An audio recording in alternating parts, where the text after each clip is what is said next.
welcome to the finale episode of our friend Daryl, of our first chapter of Sagas of Anyma, our collaboratively built Daggerheart setting, and we are playing our first campaign in. Yay! It's going to be great. Before we begin, a couple real quick announcements. First off, if you are just tuning in for the first time and wonder what's gone on this whole campaign, how did this start? What is this world about? You can check out all of the previous episodes, including our first founder stream, which is where we built the majority of this setting, all on YouTube, which we are on live with right now, by the way. Hi, YouTube. If you would like to see the story from the beginning, then go to youtube.com/CritHitChronicles to check out all the previous episodes so you can understand what nightmares await our players. That honestly, I don't have a ton of disclaimers. I'm going to toss it to our wonderful cast to introduce themselves. We're going to start with LB. That's me. I am the Nightmare of the Moor. Hello, everyone. I'm going to be playing Mare, aka Metu, aka the Nightmare of the Moor. I am a Qatari witch, underborn, and I am not only just a little guy, but I am an avatar of fear. Danny. That's me. Hey, everybody. I'm Danny. I go by CGNB Online, and I've been playing Kynel, our lovely Woodkin druid, who, man, who knows what feelings are? He kind of does. It's fine. We'll see what happens. Can't wait to see what happens tonight. Kuja said we're going to die. Daniel. Hey, that's me. I'm Daniel K. Hargrove, also known as Daniel the DM, and I play Brim Dumont, the mixed ancestry sorcerer of the group. And I'm excited to be here, rolling some dice and doing some fire devil magic stuff. It's a good time for the whole family to watch. Passing it on over. It's a sentence that kept going. Hello, I'm Daryl. I play Stakks, your wild-born Aetherius brawler, specifically Juggernaut, who, much like Mare, is the embodiment of fear. I am the embodiment of passion in all that entails. And also, thank you, Kuja, for having me. Don't kill me. Or do. It's for the I make no promises. You didn't let me Give me a finish. second. Oh, I'm sorry. Go ahead. Breaking news. Cujo interrupts black players. I'm joking. Nobody clipped that. I'm just adding HP to all monsters tonight. It's gonna be great. Only when it's my turn. yeah. When it's your turn, every difficulty is 30. It's gonna be great. Let me just make sure. Okay. And I am Cujo. I'll be playing everything else tonight. So, from the start of this adventure, our heroes knew that they were destined for something. Armed with a shard of the divine hammer, the very tool that brought about creation itself, they knew they had to travel northward. And it is here near the frozen line, after surviving the attack on Billow Bay, after doing away with the nothing that attacked them in Thesa, after the travel across the lake and now across the icy expanse south of the frozen line with the intent of meeting the frozen few and bringing this shard to what seems to be the collection of the rest of the hammer. It is here that our heroes heard something on the wind.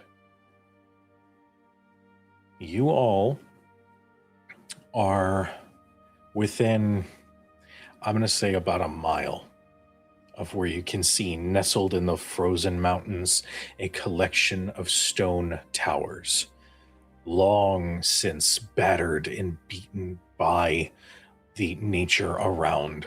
You see that the frozen few lay before you.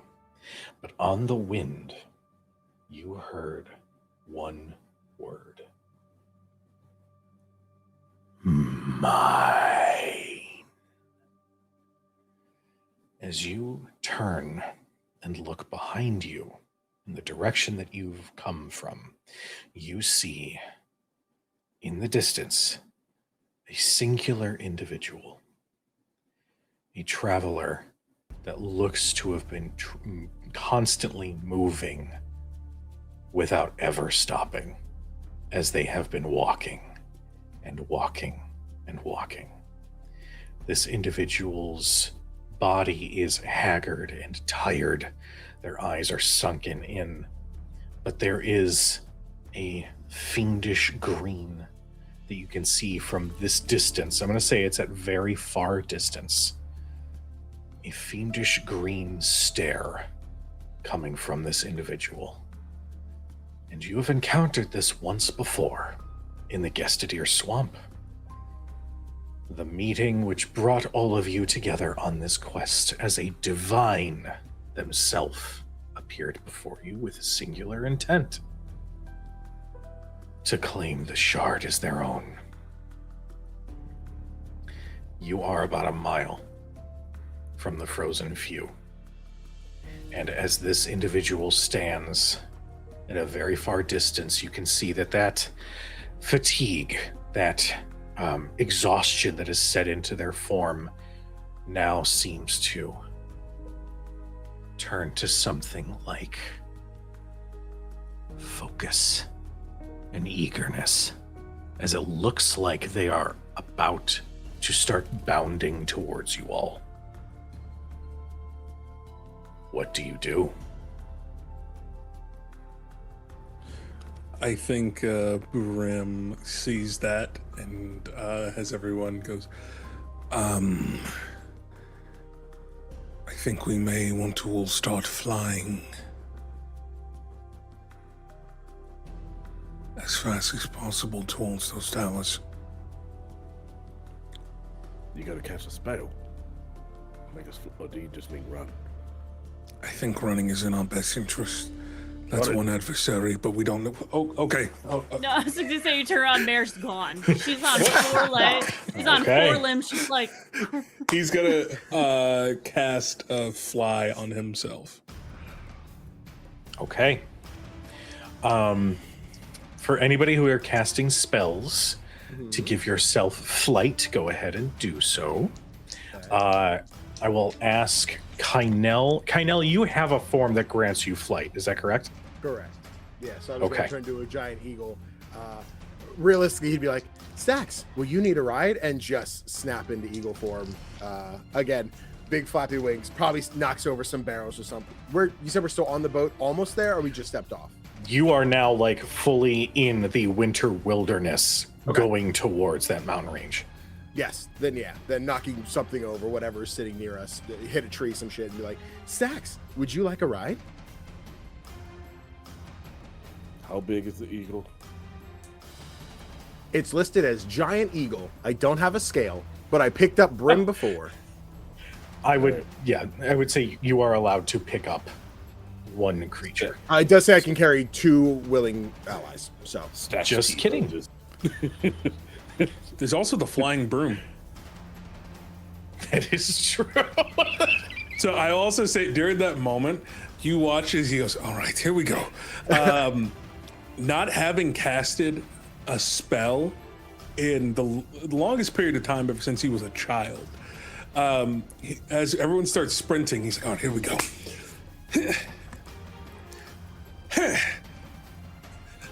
I rolled too short of my DC that I need to hit. I rolled a 13 with hope, and I needed a 15.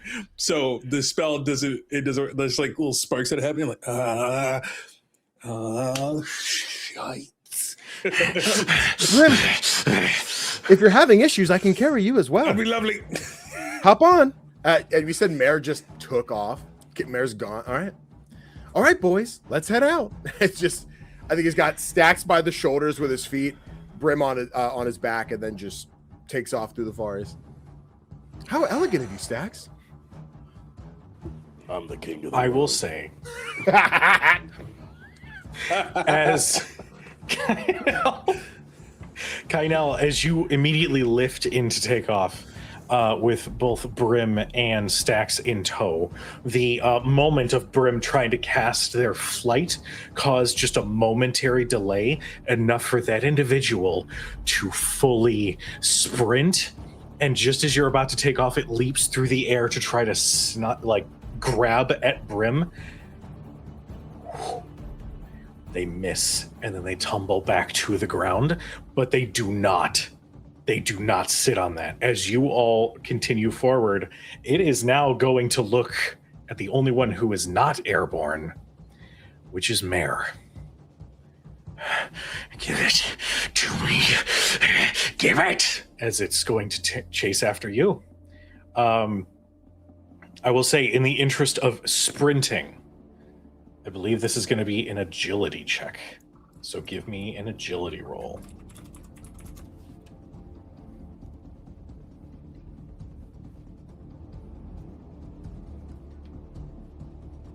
I believe you're muted, my love.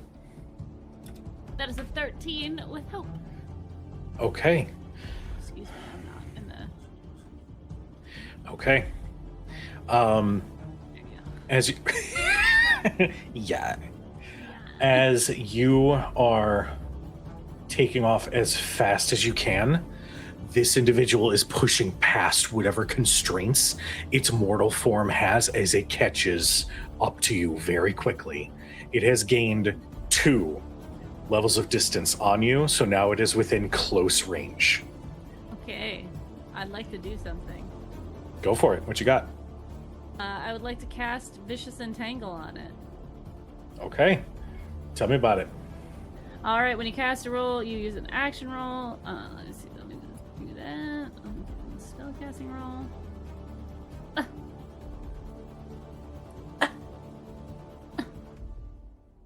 This is 7. Roots Okay. and vines reach out from the ground. It is chilly. The ground's pretty difficult. Sure. Yeah. Yeah. Was that in defense of your role or in opposition to me? Well, no, I'm saying yes. That's why it didn't work as well. I'm not used to being this far north, you know. Got you. Okay. Then I will need you to make me another agility roll. Hokey pokey. Can 15 we with see this? fear. Thank you for the fear. I will say before we get to the result, because I think I know where Daryl's going with this, the 3 of you, while airborne, can see Mare is trying their best to run through the snow, and I'm all for it. Greed is catching up very quickly.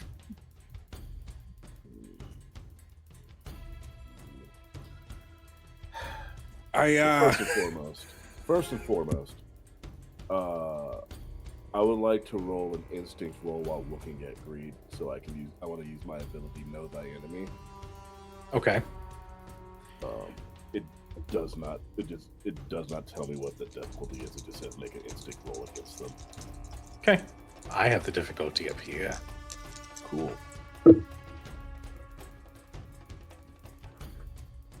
I doubt it's what I rolled. With a 4, it's difficult to learn about greed right now, because not only is it in a different body, it is even more monstrous in its determination to come after you than before. It is being pushed beyond what limits it had when you first encountered greed. I will give you this. Could be because it's only been thinking about finding you all again, and it's been long enough of him stewing that there's nothing that he wouldn't do. Well, that set of dice is in jail. Okay. Cool. Do we fully lose Daniel? Nah. He was in the little not visible section. Now that's gone. So Well, how high up are we, Kynel? I imagine we're flying over the treetops. So Cujo, how high is that? How high is this I would fall? say I would say you're probably about at this point like 30, 40 feet up. Yeah. Because like you guys haven't fully like gone full airborne just yet, Yeah. but you're just starting that ascent. So I'd say at this point, after a couple action rolls, I'd say 30 or 40 feet up. Yeah, I'd say probably Stakks. If we're low enough that your body is grazed, like you're inside the treetops. Kynel did not think to pick you up higher. You're just kind of kunk, kunk, kunk. That's fine. That's fine. He's got his feet, his knees to his chest. He got annoyed very quickly. Because it's been real a few quick, days. Daryl, unmute yourself in Google Meets. Daryl. It's all good. Oh, It's I the was last one person who in. joins. That's why. Yep. There you go. You're good. In the few days, this is retroactive thinking. Did we go back to keeping the shard in the bag, or does someone, because it was fairly sentient and showed that it could like assert itself even inside this dimensional plane it's in, or does somebody have it, or does Stakks still have it in his bag? Because it's harder for other people to get to it. As Fuck long it. as If, I think as if long I as it still didn't have it, complain I about give it to Brim. I give it to Brim because I trust you. I give my entire bag, complete with my gold and my shirts, to you. The shirts, you really do trust me. My All two possessions. seeing there's a lot of shirts in there. There's a lot of. He found the one type of shirt that he likes and bought it all in a bunch of different colors. Brim, take this. Okay. Let me know if you need anything. I'll be right I down. Let me go. Are you sure? Well, aim me for the asshole, but yeah. Oh, I can do that. Yeah, I guess Okay. as soon as he told me to aim, just do I have to roll to aim? You want to just drop Okay. him? You want to think of that? If I will say this will be Kynel's action roll, Sure. depending on how it resolved, will impact how well the placement is. Kynel, give me. I'm gonna call it an agility roll. Okay. We can run with that. And Brim, is there anything that you're doing as everything is happening and you're seeing greed starting to catch up to Mare? I would probably do an attack roll, but I don't want to risk taking up anyone's turn. I'll do it after everyone else does it. Okay. They do. Okay. Is there any chance this will count as me trying to locate greed, so I get advantage on this roll? I would Say no, but just in case. I would say no. You see him. He has Yeah. been located. That is a 14 with hope. Okay. With a 14, you let go of Stakks and think that you've angled him enough. Stakks, I would like for you to make me an agility roll, but you're going to take a -1. All right. Sorry, he was heavier than I thought. All right, that's okay. Muscle usually is. I don't know what that is. That's in that -1 lessened a really cool moment because I busted doubles on 2 12s, but with -1. Still I busting mean, doubles. still a crit. That so. still busted. counts. Yeah. And that, oh, Jesus. Bust the double. Okay. Little killer instinct, everyone at home, huh? Play fighting games. Do it. Okay. Daryl, I would like for you to roll damage as if you were hitting the shit out of a creature. And by roll damage, I mean treat it as an ultra crit, in that tell me the max damage you can do on one strike, and we're just going to flat out double that shit. Right, yeah, because he's in this case he wouldn't have the wherewithal to do any other thing. So the max damage he can do is 48 damage. So, was that For a single 96? 96 total? Yes. And then roll it. Okay. Nope. When you roll two 12s, that is an ultra crit, meaning there's no rolling. You just do double your max damage. So that's 96 points of damage to Got it. Greed. Okay. 96 damage? Nice. Yep. All right. That is definitely massive. So that is going to be 4 HP marked. Have you ever seen? Has anyone here watched Hunter x Hunter? Mhm. The assassin father that just after the grandfather's just like, you really shouldn't stand there, and then the dad comes through. That's what happens. Okay. Just as Mare, as you turn to see Greed like leap into the air, you watch in slow motion as coming from above you, Stakks' fist right out of the air, and you watch as Greed like fully flips from the force and slams into a collection of hard rocks immediately to your left. You have brought yourself a moment of reprieve. Do you continue to run, or do you fight? I will tell you, this is a divine. Mm-hmm. Oh, yeah, I'm gonna keep running. I was Okay. afraid. A little afraid. All right. So And I take off running with Mare. okay. All right. I will say that is 100% going to buy you guys the time. Yes, Teddy. We know it's great.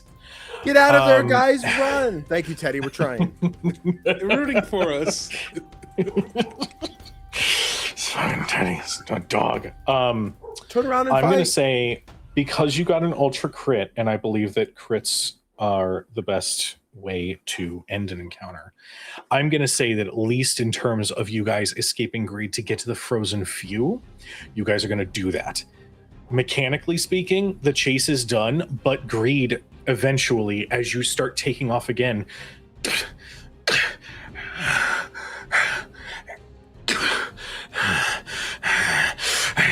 and just continues sprinting after you.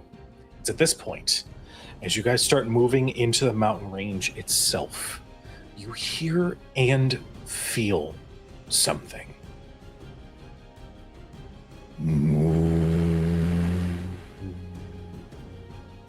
This strange note that makes all of the loose stones and snow on these mountaintops shift and tremble as you all come to the entrance to the frozen few.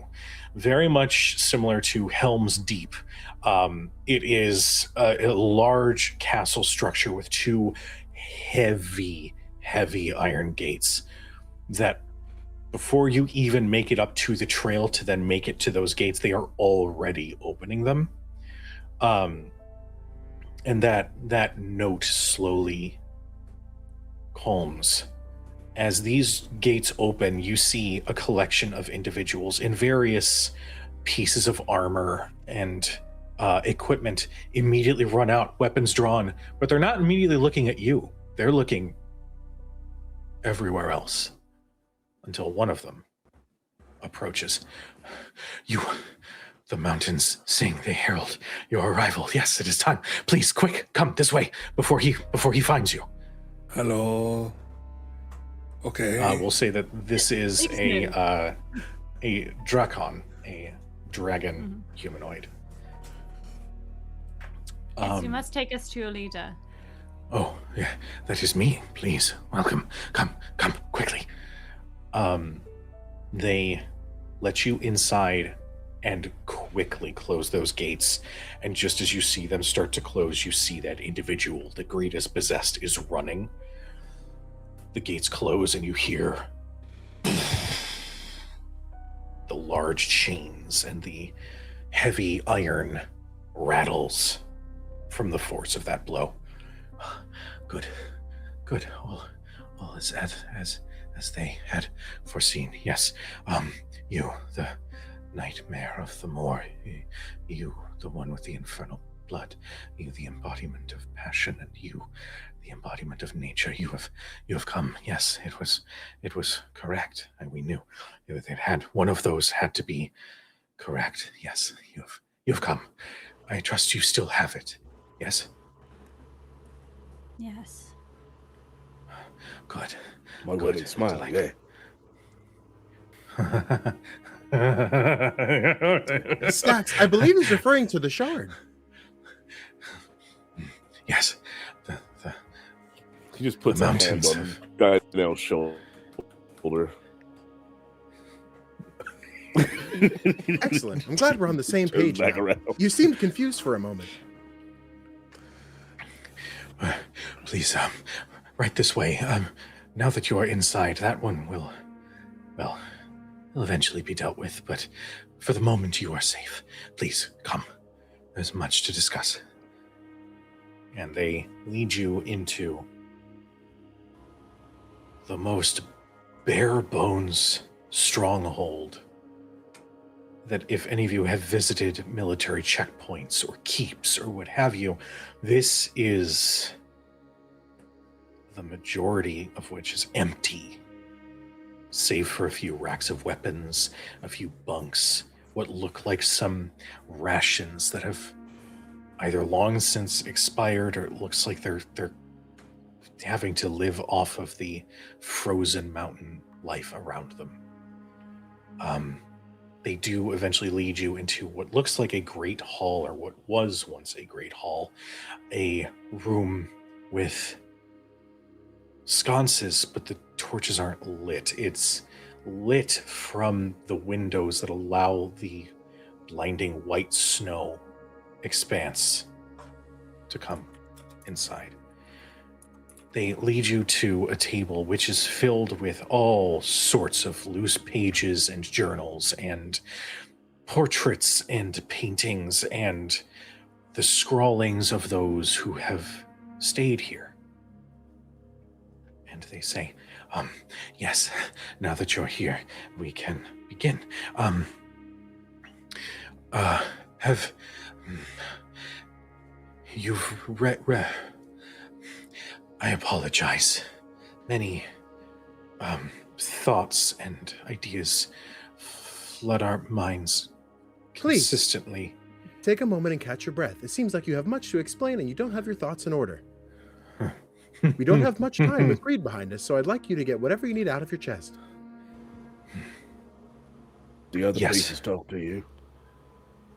Oh, they communicate. Yes. Not in language, in dreams and visions. We are visited by possibilities, alternate lives, alternate existences that have been introduced to us.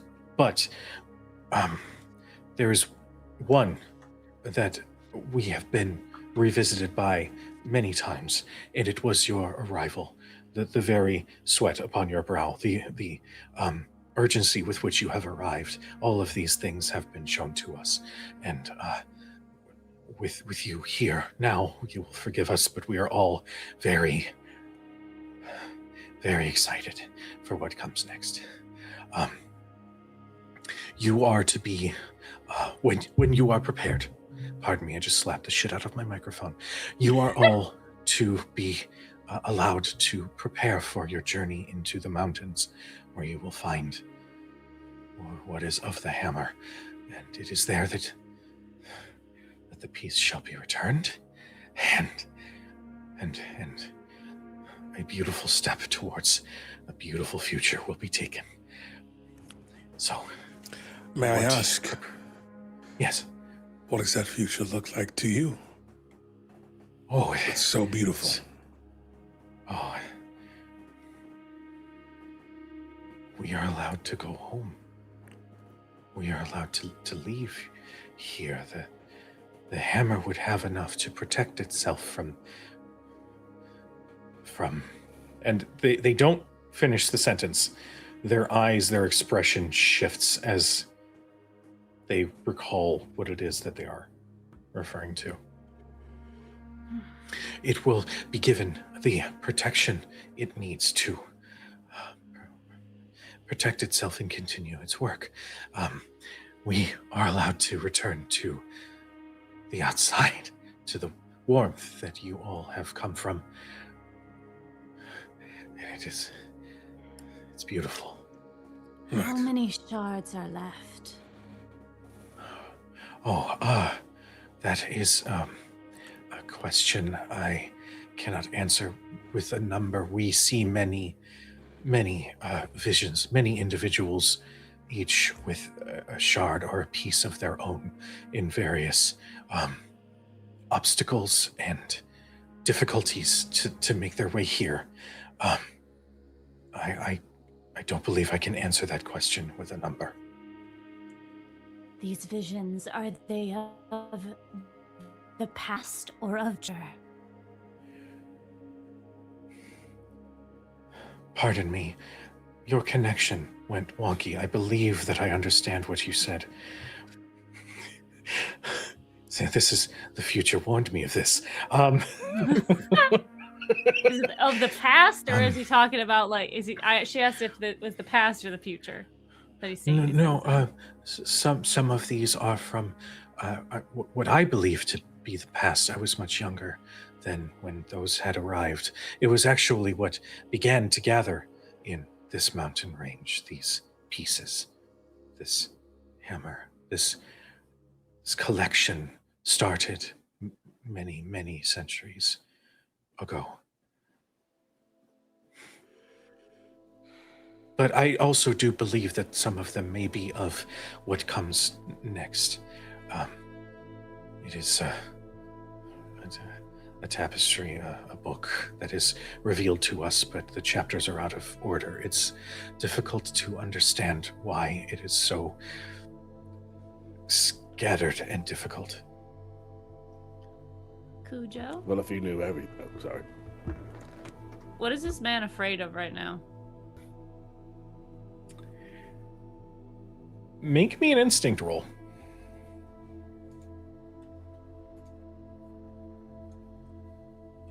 $25 with hope. You use this extrasensory ability,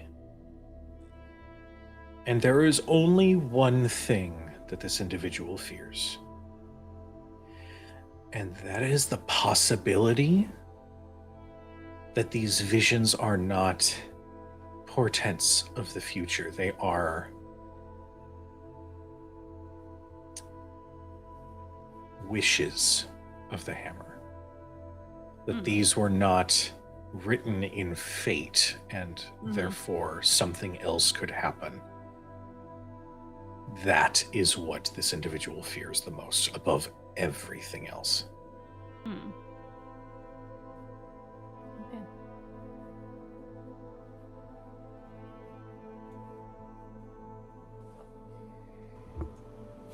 So, they communicate with you simply through dreams and possible calculations of the future, past and present. None of them actually just outright, I don't know, possess like a stray cat that's like nearby a winter fox and then just start talking to you. That's never happened. No. But if you have a stray cat or a snow fox among your party, you should consider yourself fortunate. We have not had any pets or animals come near these mountains. We have had to venture far for our scratch of a living. Okay. So how far? I give him some of the ration, some of my portion of the rations. Okay. How far is the Hammer's resting place from here? I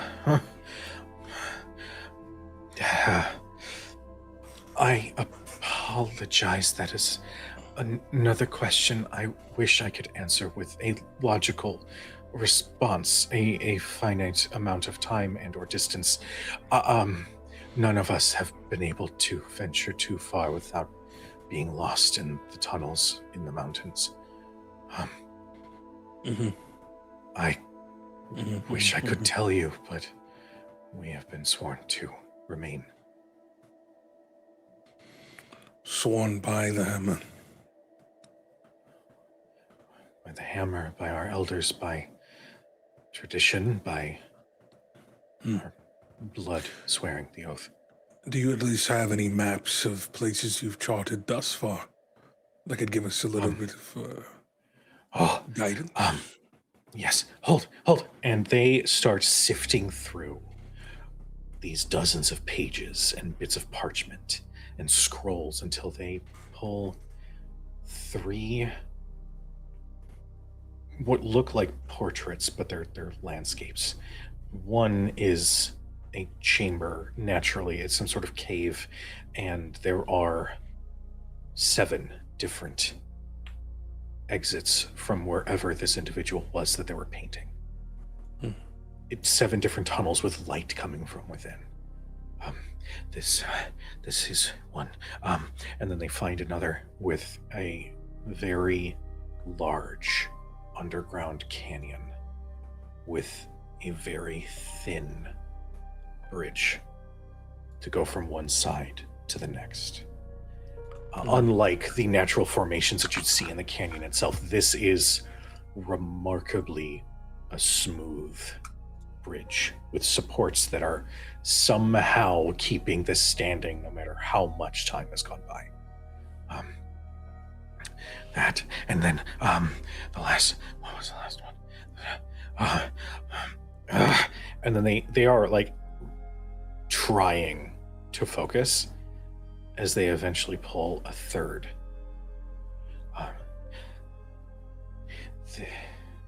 This is the closest we've ever gotten and returned. This is from one of our elders, when it was long since ostracized from our order.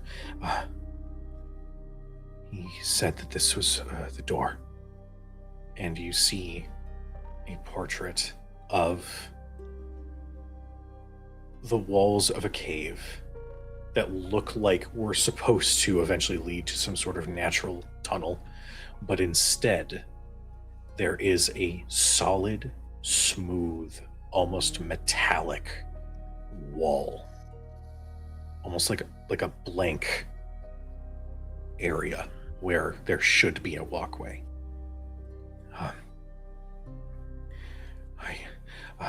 I know not of what order or which you should go, and he's referring to that first portrait. But I know that if you find the bridge, it should lead you towards the door. I would caution you, though, if you enter into the tunnels, you won't be alone. The id are within those tunnels. And what was it? Oh, and he quickly flips open a journal. When they hold fast to what drives you. If you remember your heart, if you remember your determination, your resilience, if you remember your emotion, then you will be empowered against them. But they are dangerous enough on their own, even if you do. I suppose what it's trying to say is, don't lose hope. Do not lose your fear. Don't lose your passion or your hunger for knowledge or your desire to protect. Hold to those as strong as you can. Whatever you must do to reaffirm yourself of these, you must do if you are to survive the travel within. And what is to happen if we were to let go of our hope or fear? Then you would become one of the nothing. You would go through the true breaking, the ritual with which they create more. They rob an individual, they break them of the ability to feel, and then they introduce the id to them, and that individual is now host, and they become one of the nothing. This is not something we have to worry about, but thank you for your caution.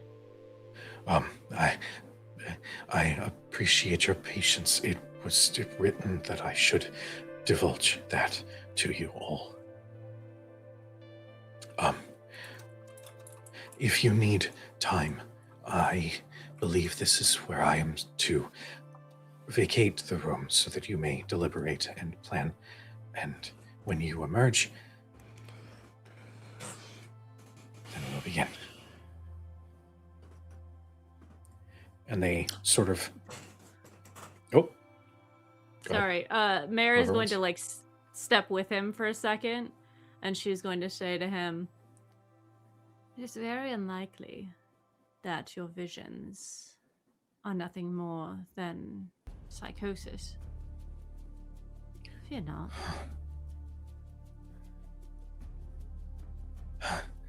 Although, it very well could be. You have been here for a very long time. How's your diet? We feed on small game, whatever we can capture or kill in the range without going into the tunnels. It is distinctly lacking in very many vitamins and minerals, but protein. I see that is where the danger is. But I'm sure you're fine. Pardon me. And they pull out a page. And they unfurl it and unfold it, and they hand it to you. And you read everything you just said. Pardon me. I was told to provide that some of to these rations. Here. Take some. Thank you. You just fed us for a week. Thank you. Okay, I'm closing the door now. Thank you very much. Okay, bye. Stay warm. Okay, love you. Bye. All they wanted was a snack. Did he say he loved us? I think That's so. for a long time. He is mad. You get awfully lonely. No, he seemed pretty calm to me. That was a joke. I needed a bit of levity. That was fucking intense. All right, so I should be able to find the proper path. Then why delay? You are seemingly having a very riveting conversation with them. I was trying to feed. It did not go as planned. I am sorry, Brim.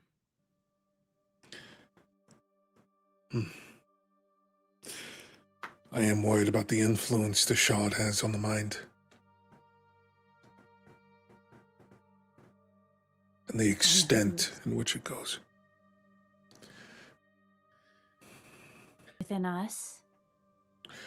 Not necessarily, but when we come in contact with the hammer, it'll be much more powerful in influence than a single shard. It's just something to consider. It did drive my ancestor insane. That it did. So, who's ready to find it? Kynel, Yes. do you know what a canary in a mine is? Literally or metaphorically? Both. Yes and no, but could you clarify what you're referring to in this circumstance? If the id are down there, then you must be our light, our canary. You must make sure that we are acting normal as we can. Understand, I can keep you all in check and make sure nobody's acting out of ordinary. If I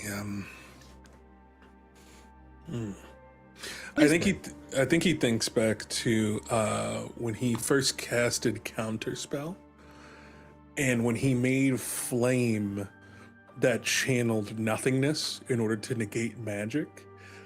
I think he grabs the torch from his satchel. And if I can, I'd like to try to make a spellcast roll to create a torch that emanates the energy of nothing as a flame, to create like this barrier of feelinglessness that we could, if we stayed huddled in a bubble, could allow us to not be sensed. Okay. Give me a spellcast roll. But wait, Cujo. I'm gonna spin. I'm gonna spin a hope. On what the fuck am I gonna use this for? I think I'm going to use this. This directly has to deal with my magic, so I think I'm gonna attempt to get some mileage out of this subclass here, and use my elementalist to gain a +2. I like it. So yeah, I'm gonna do that. Dice, treat me nice. Dice, what the fuck? Let's see here. That is a 16 with fear. But I will spend. I will mark 2 stress to turn it into hope instead. Okay.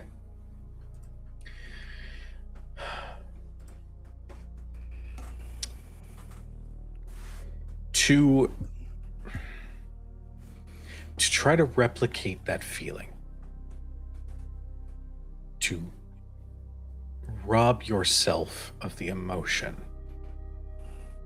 and act purely on instinct, to manifest that is quite difficult. You emanate that fire, and it appears visually similar, but there is this underlying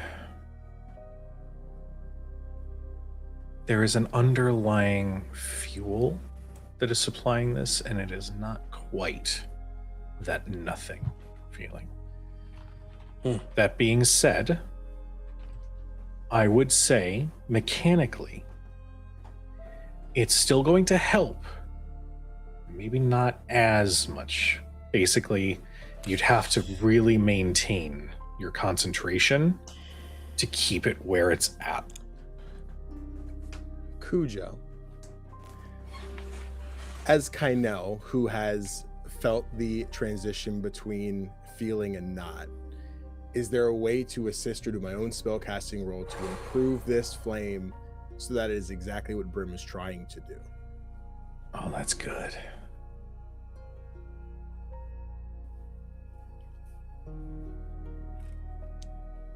You can spend your hope. Okay. And I would like for you to roll a d10 instead of a d6 as your help die, because that is quite literally first-hand experience that you are dropping into this. Can I use an experience on this or no? I would say no. This is just going to be a straight roll to add to the result. That's going to be +7. So it's a 23 with hope. Yeah, I think Kynel sees Brim making this fire and is like feeling its warmth, but like also the lack thereof. As he walks over, he's like, Brim, I believe I see what you're trying to do. And if you wouldn't mind, I think kind of puts his hands almost like the sides of his fingers are just beneath the flame, similar to when they were at the masquerade. And I think you see little sprouts of plants come up, almost like catching into the flame and making it just that little bit bigger. Oh, that's a little better. And I think he hands you the torch. Oh, why, thank you. I guess I am leading the way and making sure everyone is safe. I will hold on to this non-emotional flame. Beautiful. Now let's see here. And I think, in order to help guide the way, he is going to do what would be an instinct roll to navigate, but I think he'll use his Loreborn for well-read, the well-read feature, to gain advantage on a roll that involves history, culture, politics of a prominent person or place, and using those maps along with my arcane sense to sense the signatures of the shard, along with the maps of the tunnels that we've gotten, like start pacing out, okay, nothing, I don't sense anything here, nothing here, and start trying to use that to map our way, like a combination of all these features. I like that. I like it a lot. Okay. When it comes time, I will have you make me an instinct roll. I'm going to say that's going to be with advantage because of the combination of things that you have at your disposal. Stakks and Mare. Are there any preparations you two would need to make? And to Kynel too. I mean, Kynel helped with it. As far as actual preparations, unless this counts as, are we doing like a downtime preparation, or is this like a? I would say if you wanted to treat this as like a short rest, that's fine. You guys have the opportunity. Everything is, at least according to the individual you had spoken with earlier, is preordained. Whenever you decide to step out is when the story will continue. Then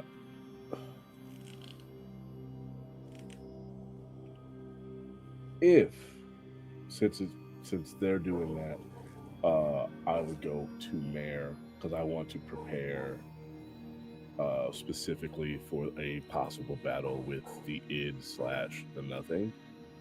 And that's the move I'm trying to make, is to prepare specifically for that. So I would go to Mare and say, so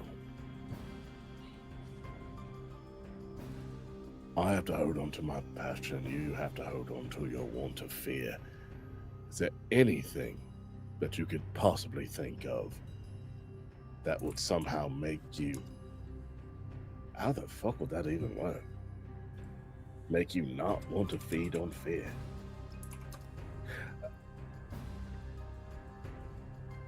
That really is nightmarish to think about, actually. What are you asking? I want to make sure that you're okay when we go in there and something inevitably comes for you and I can't punch it away and you can't spell it away. I'm trying to cover all bases, including mentally. As foreign as that sounds coming out of my mouth.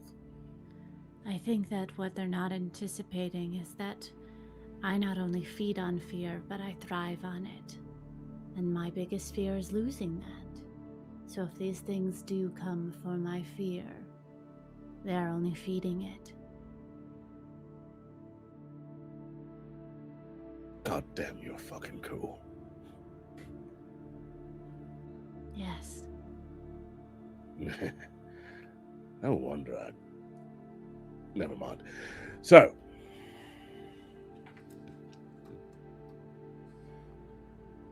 what's that mean for me?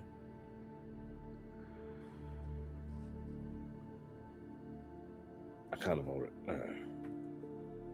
Actually, I don't want to think about that. I'll figure it out in a moment. That's more me anyway. So, greed almost got you, huh?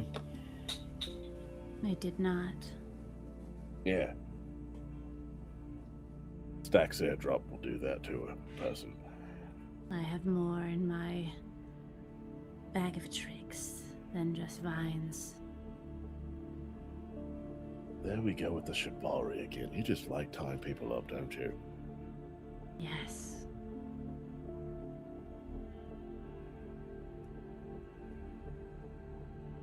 Well, my safe word is pineapple.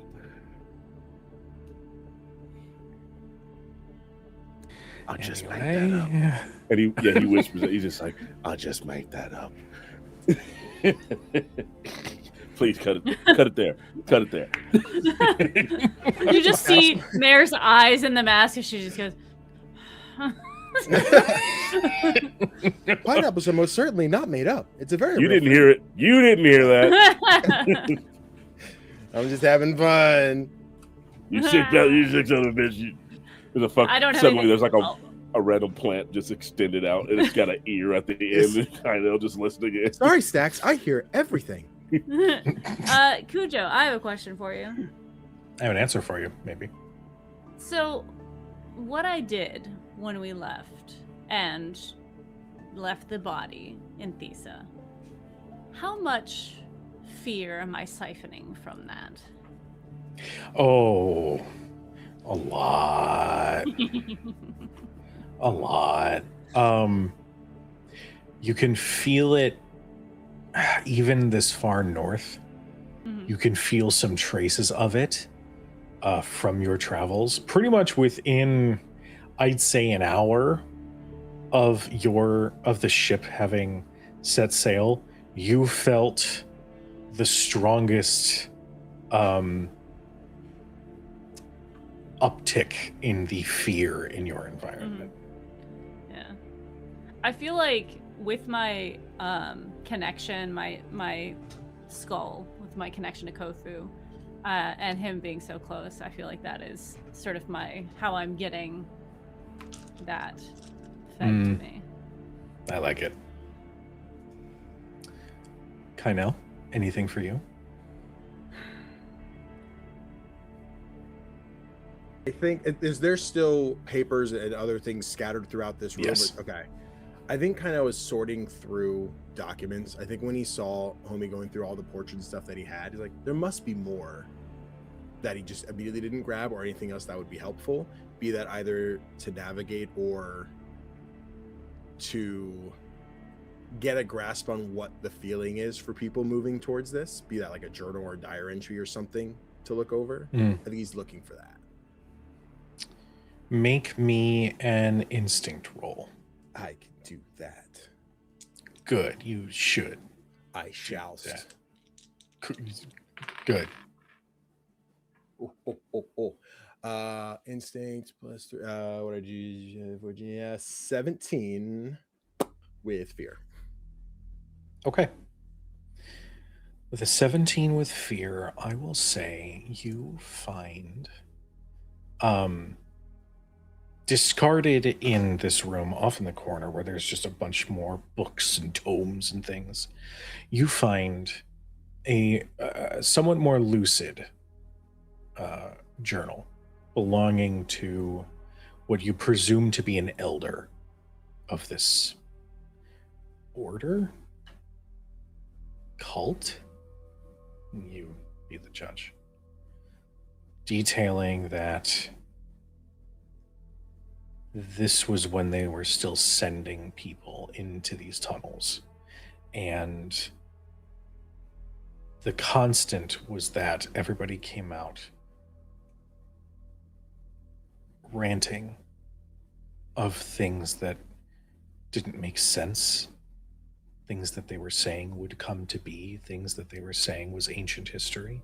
And every time they did, it took a toll on the elder in charge because they felt like it was sending them to a fate worse than death. And eventually As time went on, this particular elder ruled that those who are sworn to this order protect the entrance to the tunnels, but also protect the exit from the tunnels, in that if id were attempting to escape, the last line of defense would be the frozen few. And nobody who was sworn to the order would ever be allowed to go into those tunnels again. And that just meant that over time, perhaps with others outside of that, you see a couple entries of individuals having made their way to the frozen few, each possessing a shard, to then venture in. And over time, things started to change. And I'd say probably in the later pages, you start to get a little bit more of the experiences that were depicted from others who had gone in and then were pulled back out. But one thing remains constant.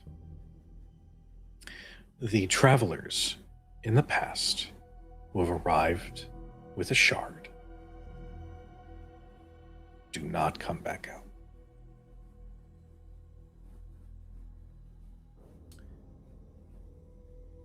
Is there anything that clarifies how far into this exploration that people have not returned? Is there the furthest we've seen someone go in is this and come back?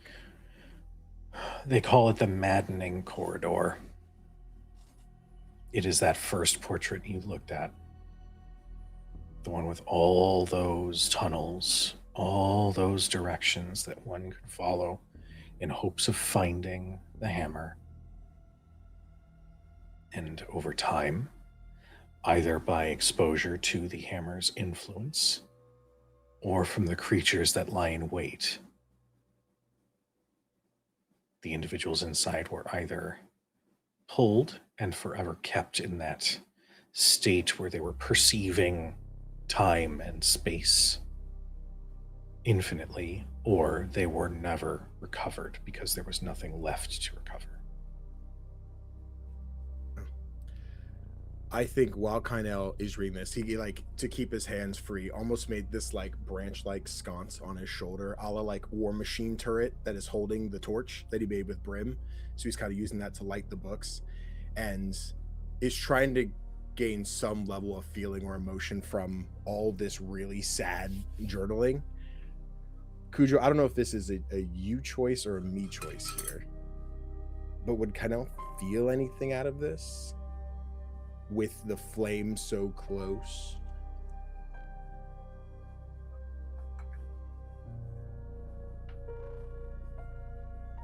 Yes.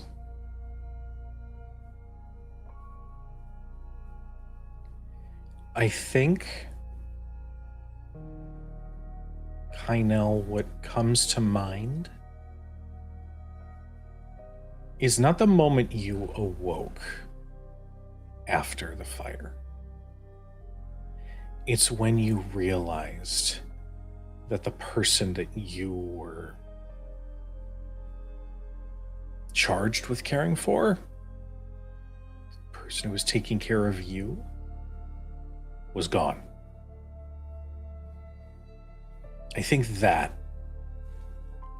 tightness and that dread is what you feel.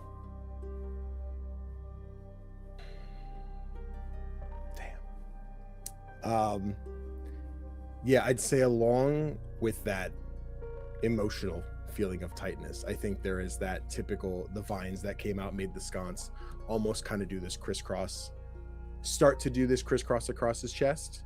But I think before that happens, he opens the compartment and puts the journal inside so he can take that with him. And then kind of secures it, realigns the sconce so it's light in front of him. It's like, okay, excellent. We have more information about those who have died. Hopefully that will not be us. And I think he's kind of just like mumbling this to himself off in the corner as he turns around to make sure anybody else is ready. I will say, with that instinct roll, there is one last portrait you find.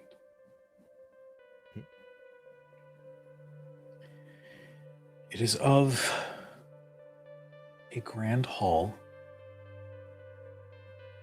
The sconces are not lit. The windows are lit with the winter air outside, casting a gray color over the room. There's a long table with all sorts of papers and journals and portraits and pictures. And there are 4 individuals in various spots around this table. You see an individual holding a torch that's emitting this gray flame. You see a smaller creature with a mask, huddled in the corner, gesturing with a skull in their hand. You see an individual standing proudly, but with a hint of concern, perhaps, across their face. And then you see an awoken in the corner, holding up a portrait and looking fondly at it. You see a portrait of yourselves in this room, and at the very bottom, scribbled, is a single word: Founders.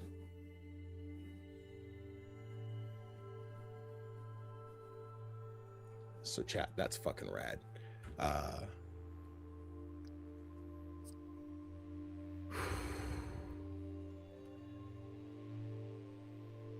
I think he picks it up and starts to look at it deeper.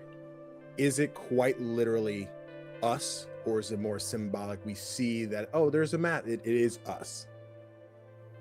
Okay.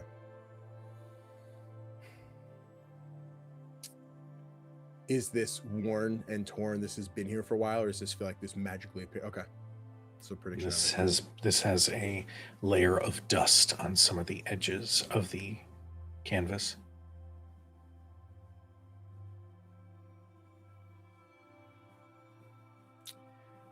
I think he will turn around and walk it over to Brim.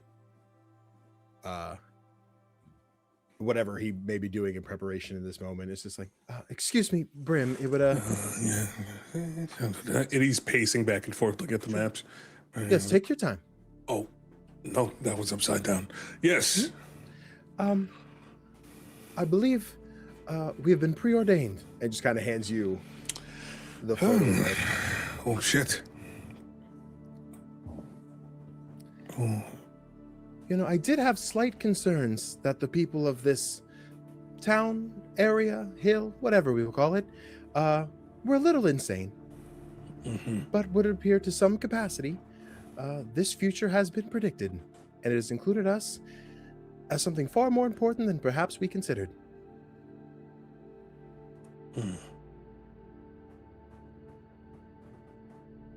What does it mean by founders? That I do not directly have an answer for. So we can either guess and hypothesize, or if we wish to ask someone who has been here, perhaps we can get some clarity. Or we march forward and figure out for ourselves.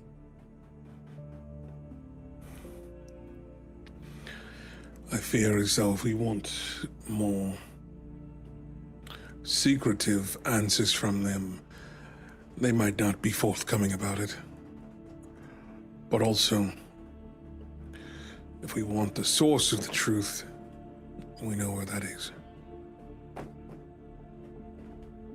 Perhaps we have some questions for the hammer. Yeah. Or the shard. Are you holding it right now? Like you have the bag?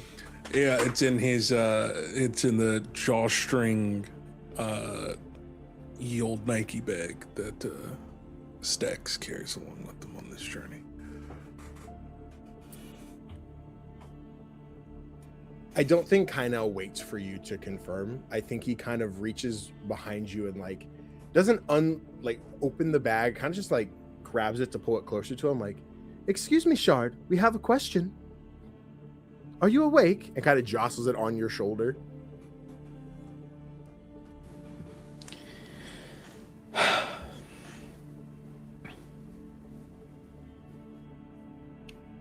You don't hear anything. You don't see anything. But there is this breeze that rolls in. And it's a small gesture, but it's enough to let you know something responded. Of course, Howard wants to fucking play coy. Perhaps we shall circle back later. It would appear the Shard is out of the office at the moment. Or perhaps because it's in such close proximity to others of its ilk, it's now relying on the ways of communication of the others. Aloofness, touching you in dreams. Wait, that's another way I want to say that. Reaching out for you in dreams and such. Ignore the first part that I said. Also, can I have my bag back? It has all my shirts in it. Yeah. There you go. There's also, like, golds and potions, but those shirts... Like, Very important. I can understand. Especially up here in this frigid cold. You should probably put some on. I'm wearing clothes. Multiple layers is important.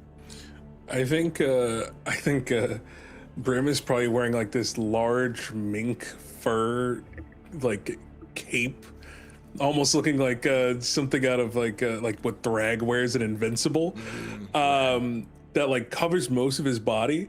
But because he's not transformed, it looks like this massive, wizard, sorcerer's robes that kind of cover over and drape and flow on the ground. But when he becomes bigger, it will be more fitting. But he's just kind of sitting in it like a kid wearing his dad's robes. Okay. Well, time to walk into the greatest trap of our lifetime.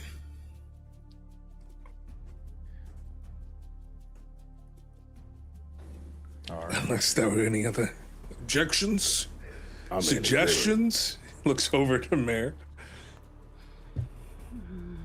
Brim, what drives you? At this point,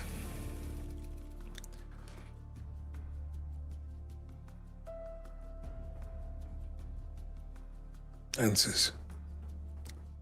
I want answers.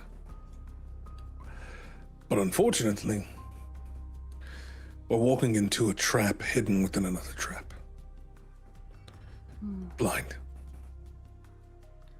Do not let your fear consume you, or I will consume it, and you'll be left with nothing. But I have more than fear. I have hope in all of you that we can do this. Fuck a prophecy, whatever has been declared. We can find an answer. And if there isn't one, we'll make one. I give you the predator handshake. He moves the coat out the way. Yeah. It's very fuzzy. Such a small bit, but I love it. All right. You all steel yourselves and step out of that grand hall where that Drakon stands nearby. Oh, it is time. It is Yes. time. Sorry, it just reminded me of the Lion King. Yeah. Stakks, now is not the time. Oh, it's not the time? It's- I'll no, be here. it's time. No, forgive me, Drakon friend. This is more of our friend talking in riddles and pop culture references that don't make sense in this time period. Please continue. It's a I play. saw a play once about lions. Oh, The Lion It's King. still- No, that is timeless. We all have seen it. It's our favorite movie. outside of Into the Woods, featuring. No.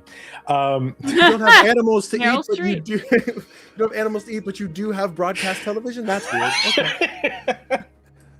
You all Just Are with one led. DVD. Old car DVD player that's just mounted in like the grand hall. It's laser disc.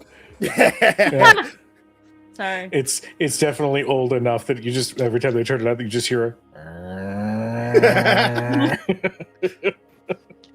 Ooh, I can Um, almost hear the DVD. You all are so dumb.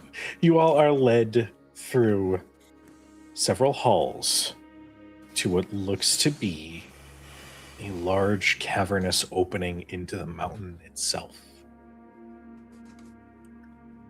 And it doesn't look remarkable. It doesn't have ambient light. It doesn't have a metaphorical red carpet. It is just a tunnel opening that this castle has been built around. And you all start to step through. It is here that we're going to take our 10-minute break. So, ooh, I'm so excited.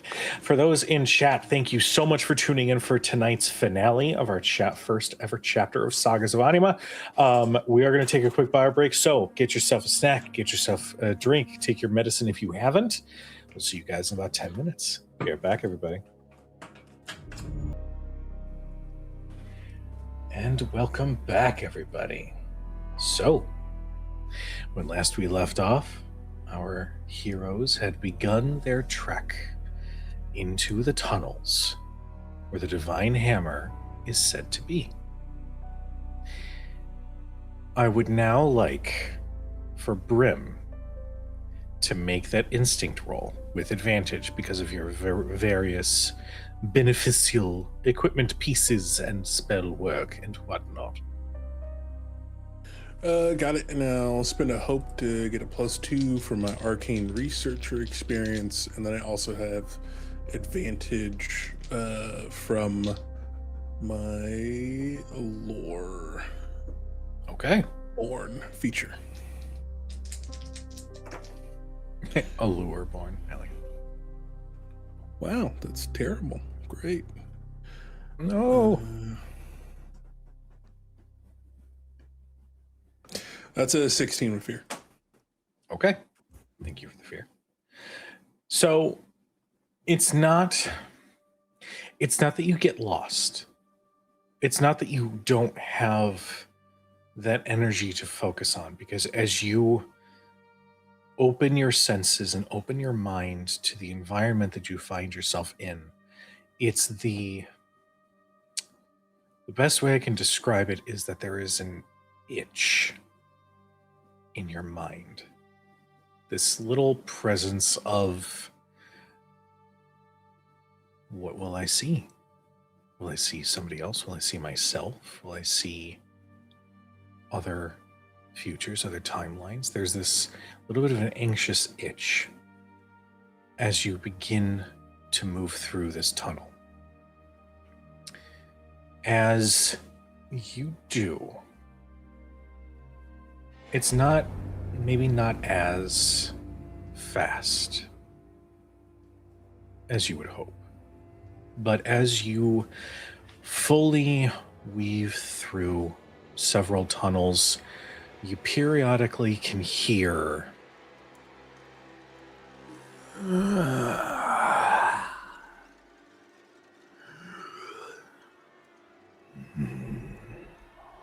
just sounds. Nothing humanoid, nothing that vocal cords could make. But you just sense the presence of something just outside where that torchlight is illuminating. And that you know you are not alone. As you are all now officially in the tunnel, I would like everybody to give me stealth rolls. You are going to have advantage because of the torch. I would like to stay So, out of yeah. the torch so I can have actual advantage because I actually do better in darkness. Okay.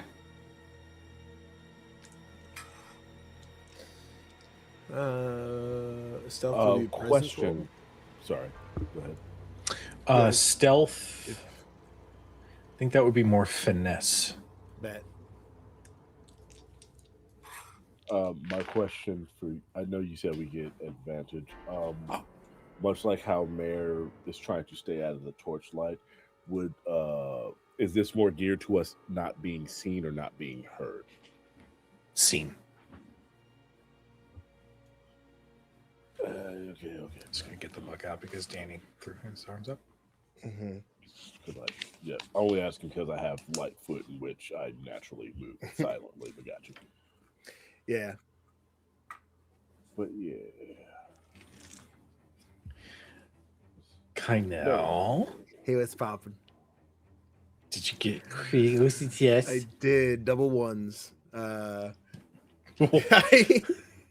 rolled the one. I'm like, fuck, that's so bad. I'm like, oh wait, the other one's also one. Nice. With the +5 for the advantage with Lightfoot. I got a 16 with hope. Okay. I got a 12 with hope. Okay. And then I crit with 2s, and I got a 2 on my d6 as well, so it was 2, 2, 2 all the way across. Yeah. I kind of. Is it weird? I kind of want to give that another ultra crit because that's 3 of a kind. That's kind of wild. That is a little. Excuse me, Critical Wool. Could you explain the wooling for Mr. Critical Role? There's no critical woe. Okay.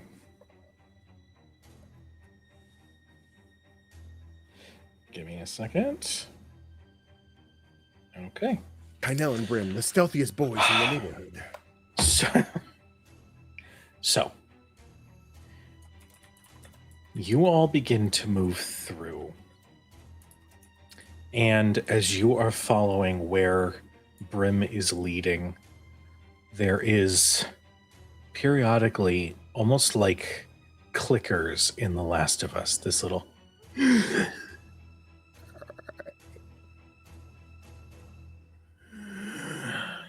this pause in the sounds around you.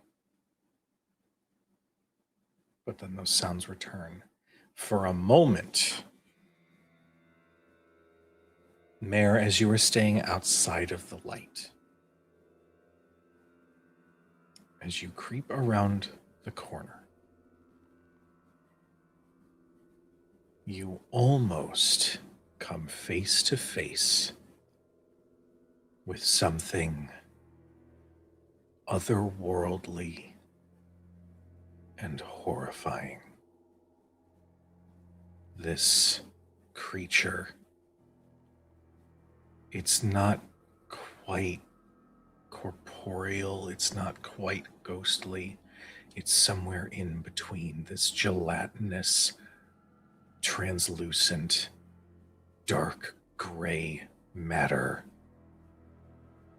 where one eye opens, and it is a deep, deep, deep purple. You stand for a moment directly in front of this thing before, I will say, Brim, because of the 222s, you reach out and coax Mare into the land, into the torchlight, and that eye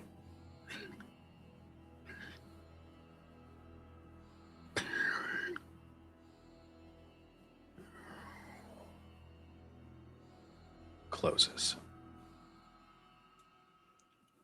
After we move on for a moment, Mare just goes, "They are things of great beauty. I think a little flame appears on the tip of Brim's finger. And kind of like when you have like a flashlight moving around in the dark and you can lead it to like write letters with the after image of it. He just starts writing out like, what the fuck are you talking about? As he's trying to stay quiet. It's just like, I love the idea that it's not WTF. It's what the fuck are you talking about, Mare? We need to be. You just see the little orange eyes. You see the pupils just dilate as this little flame goes up, and she's like,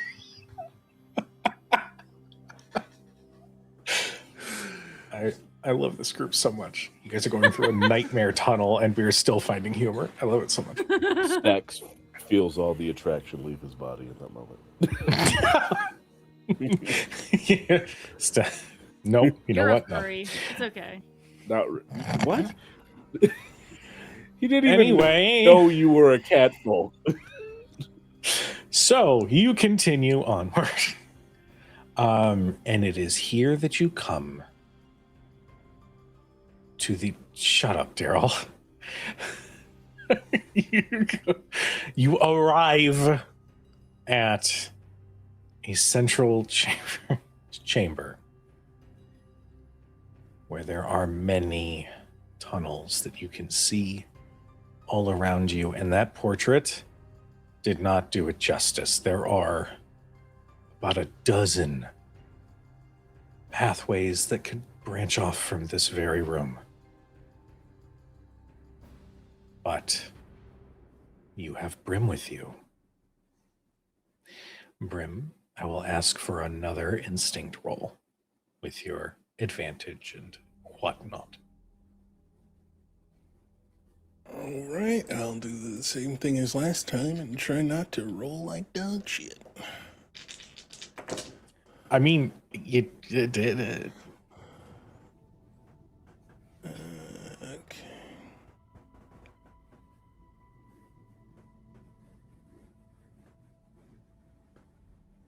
E.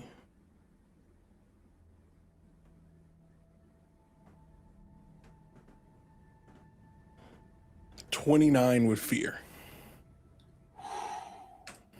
Okay. Thank you for the fear. It takes a while. As you all wander and slowly climb quietly, you can hear more of those sounds, and you know that whatever is near you is very large as you move to the entrance of these tunnels. As you do, you are going to find the tunnel to move through. However, I'm going to ask everybody for a presence reaction roll. This is going to be with advantage because of the additional protection that torchlight offers you. And I wanted to ask before I make that roll, how close is Brim to? Are y'all? I imagine you guys are kind of operating very much like a small pod, just moving through. Because of the danger. Presence reaction. Yeah, and because of the danger, I just didn't want to interrupt the role play. I want to use Hallowed Aura for that roll that Brim made, so that instead of fear, he rolls with hope. Shit, cuz you ain't said nothing but a word. I'll take that back. Okay. So, how that it's manifested before. He did this with Mare, where in the darkness, anyone that is paying any sort of attention to Stakks, his eyes in that moment kind of focus on the person that is kind of rolled with fear, and you see the purples of his eyes just kind of flash just a little bit, and it switches it from fear to hope. Okay.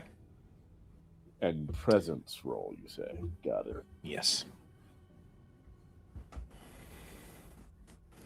14. Okay. 22. Okay. 6. Okay. You said with advantage? Yes. Okay, now was that with advantage? I rolled a 1, a 2, and a 3.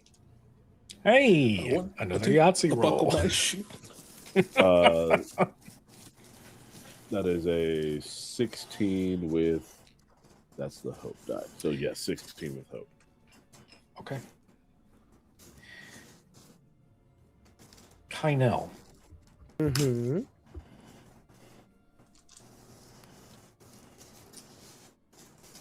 It's like you blink, and for a moment you feel that you are not in this tunnel.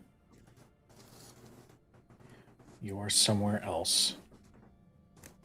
Your form has changed, maybe gotten a little bit older, and you stand across from somebody that you would never see, or you thought you would never see again. What the hell is this? What have you done to yourself? This isn't what I wanted. This is a... I thought you were built and made of finer things. This is... I left you for this long, and this is what I get. I wasn't there to make sure you were... What a waste. This individual, Mm. this loved one, does not look at you with the same warmth. They do not look at you with the same love or care. They look at you as a disappointment.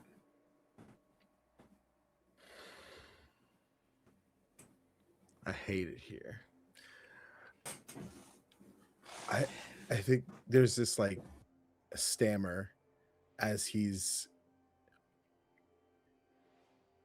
this moment of shock, expecting to never see them again. This moment of like warmth of, oh my God, I do get to see you again. And the absolute dive bomb of that heart shattering reaction of coming as far as he has and being where he's at and feeling that he's become this disappointment. I apologize. At no point did I believe I would be a disappointment to you. I've grown so much, and I wish to make you proud. Yes, I'm sure you truly wish you could. That's what I get for leaving things in somebody else's hands. I think there's a reset somewhere. And that is when you are brought back.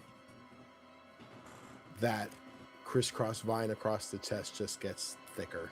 There's more vines taking it over. It wraps horizontally. There's almost just this intertwining twigs going in between one another, getting tighter as he just like snaps back. That faint inhale and exhale, less sharp than it was at the masquerade, but faintly there. Oh, hello, friends. Is everyone all right? Yes. Did you leave us? I believe so. I wasn't here, and I've suppose it was just an illusion. I think my circuits are playing tricks on me, and I'm okay. Kynel, what do you feel? I think I feel depressed. Drastically.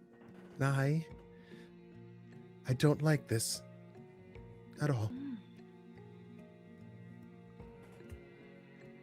You are amongst friends, and we will protect you.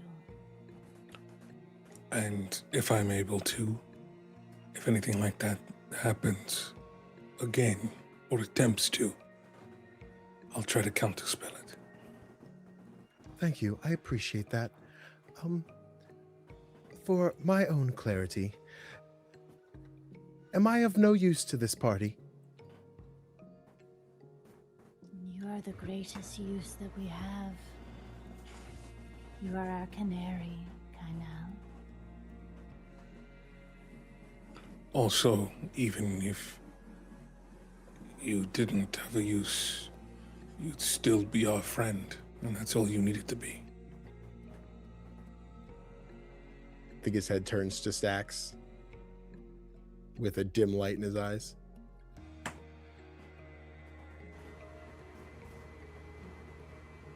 Thought we were already friends. I don't need you to do anything but be my friend. Do I have to confirm that every goddamn time? Sometimes affirmations are great. They remind us that we Jesus care for one fuck. another. Fucking hell. I didn't think you were a friend. I would have asked you to fight, but I know you don't fight.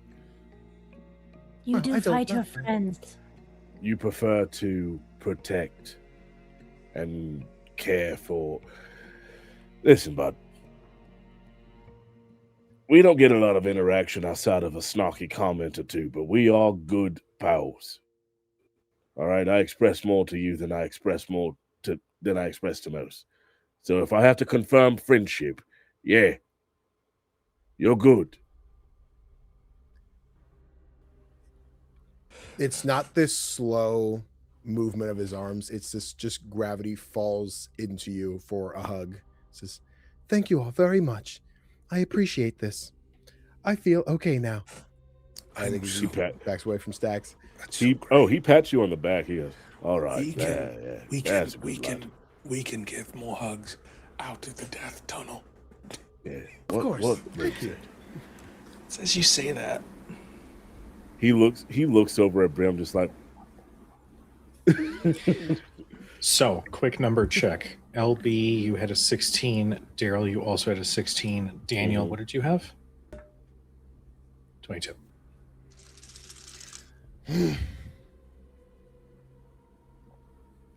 Mare, Hello. as you turn back and continue forward, you feel something like in your face, something like brush against your mask, and you instinctively reach up and kind of push it away. And as you do, you feel branches. A bush of some kind. And as you push through, you are in the forest that you called home for a time with Kofu. You have someone very important with you. Someone who wanted to see how you lived when you were away from the family. Pele is with you. She says, "Oh, really? This seems a little unfortunate. Was there an actual domicile of some kind that you stayed in? This is quite barren and depressing." No, I slept on the ground or in the trees. Oh. Well, I suppose in some ways that could be comfortable. You didn't even have like a blanket? We are covered in fur. We do not need blankets. You simply roll upon yourself and bring your tail in. And you keep yourself warm. Not all of us were born with wonderful body warmth. It's at this point, almost like TV static, suddenly appearing into view. It's Kofu.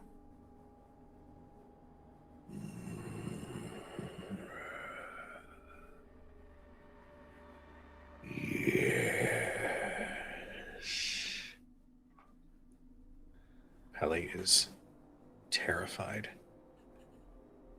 Her pupils go wide as she just slowly, makes sure her feet are planted enough that she can bolt if she needs to.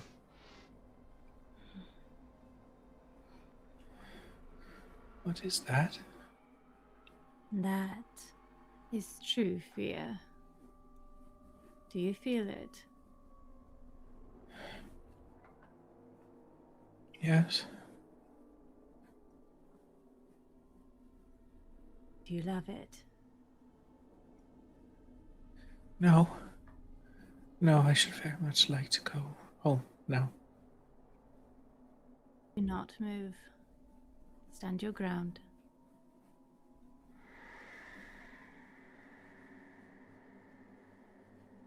The thing about it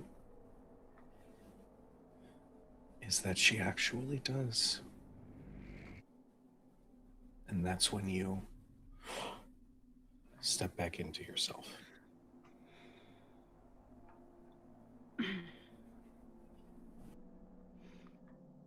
He's playing tricks on us. Keep your constitution. Okay. As he realized he missed another opportunity to counterspell me, he's like, I'm going to put bells on all of you. I don't know what else to do. You will never put a bell on me. Follow the light. Just be Follow pawing the it the whole light. time. Keep walking forward. I have a fun fact about that for after the stream. Stakks.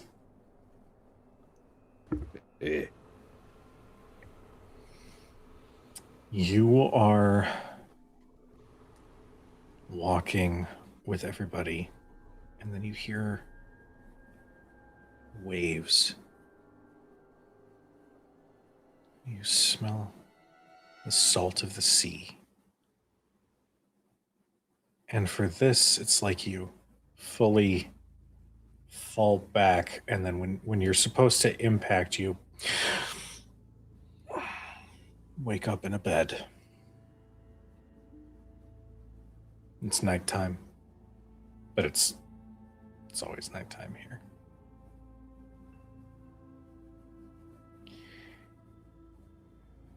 You don't know how long it's been since you've seen the sun, but there is a particular feeling of dread as you instinctively reach up to feel a certain spot on your neck where 2 pinprick scars now are.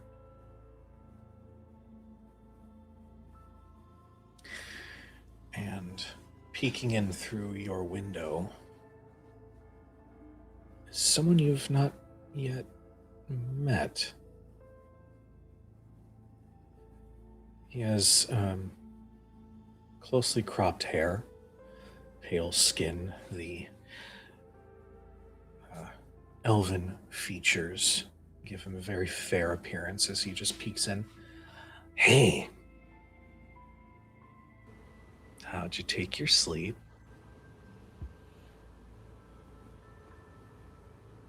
You said I do feel the pinpricks. In this moment, it's like you recognize this as somebody annoying, irritating, but you can't do anything about it. There's something about them that means that you have to deal with them. Was this you? Hmm? Was this you? Oh, it's a bit of a wild night. Yeah, maybe. I will say thank you because I got to actually go out into the sun for a little bit, which is crazy. Seriously, haven't experienced that in like a century.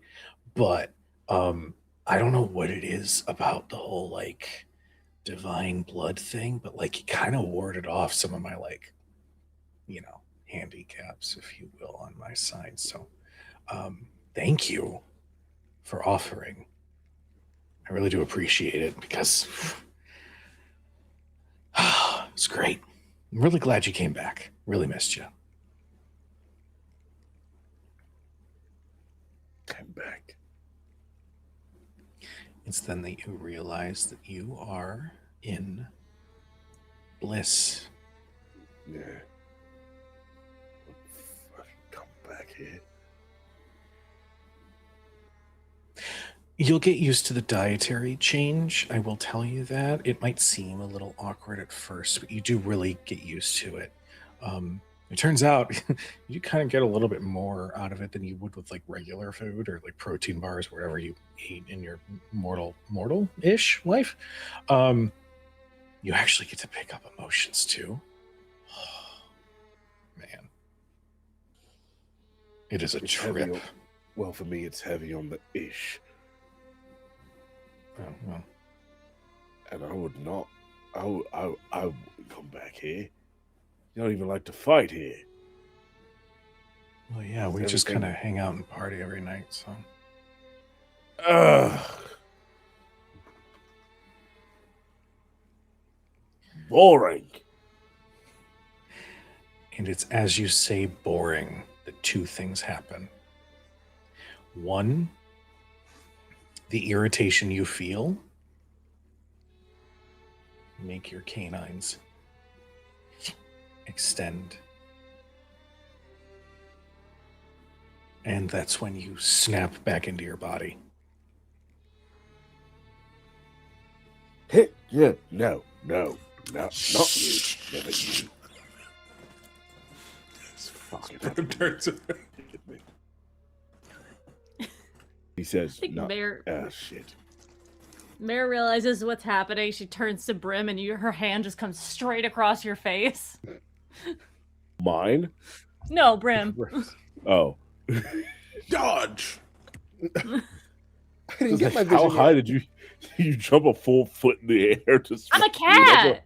That's what I was thinking. Just like you just fall back. I just like parkour off your leg and then slap Brim in the face. I love that in your true form, you just go actual full cat. Oh, I'm sorry. I'm concerned about stealthily moving to this place. No, I just think that you're about to use your. We all got visions. You did not get one yet.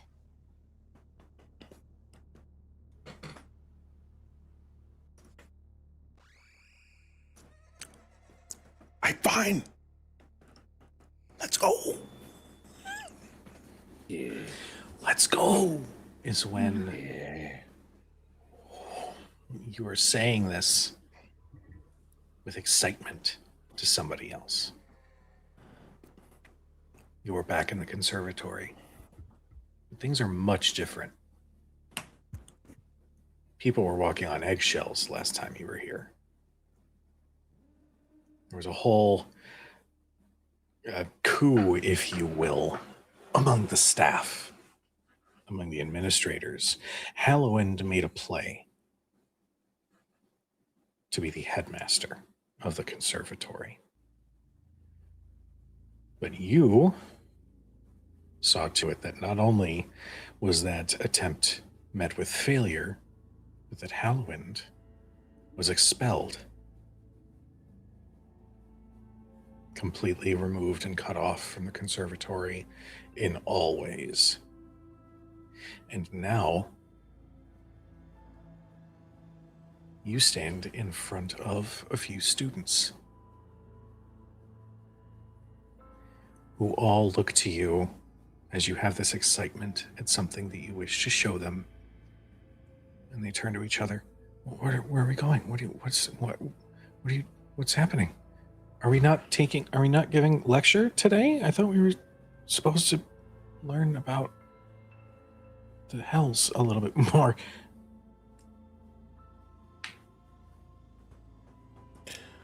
I've got a question, Kuja. Mm-hmm. At this point, with the rolling of 22 Mm-hmm.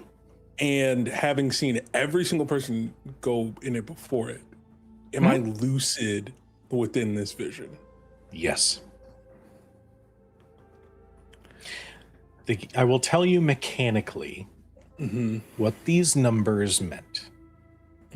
If you rolled low, you would witness something awful about a potential future. If you were in the middle, maybe not the best, maybe not the worst, but it wasn't particularly remarkable. And if you rolled high, well, that's a good future. If So you this allow. is, yeah, go for it. Yes. Knowing this and feeling this in that moment, Brim would like to try to hijack this connection that's happening between the hammer causing all of this and feeding this vision, to try to hijack that projection of the future, to try to project what future allows them to halt the hammer for right now, to give them more time, and what that possible future looks like.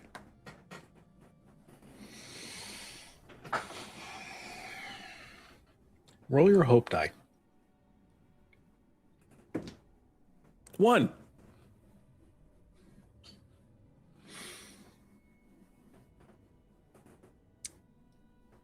I'm going to say that as you sort of take in as much as you can of what you can learn from this vision, you learn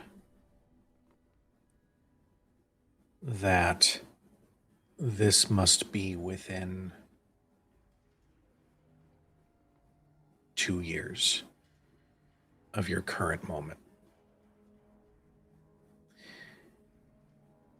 And I will say that as you try to manifest a future where you delay the hammer, it's like right when you get to a good moment, the moment stops.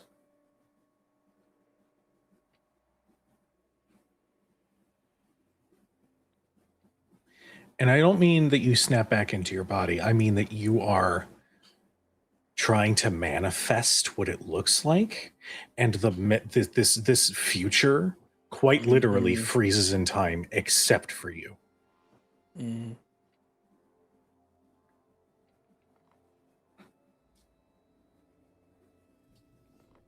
Why are you trying to do this?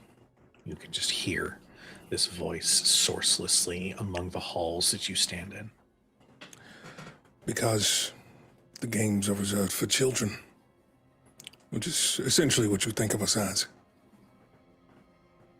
I'm not here for games. Well, then why don't we stop playing them? And as you step back into yourself, everybody else, Brim was walking almost like clouded over expression, perfectly moving through and around and under and over the bridge. Brim hasn't said a word for about an hour, until, Brim, when you come to, you all stand in front of the door.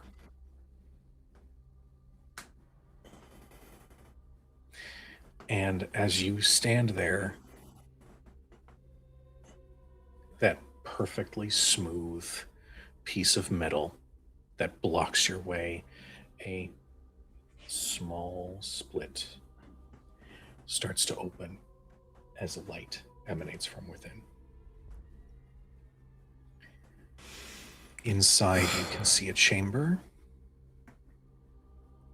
with a very large deposit of some sort of material.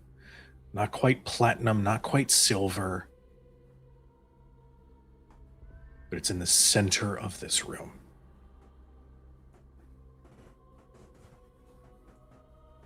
Congratulations. You found where the hammer is.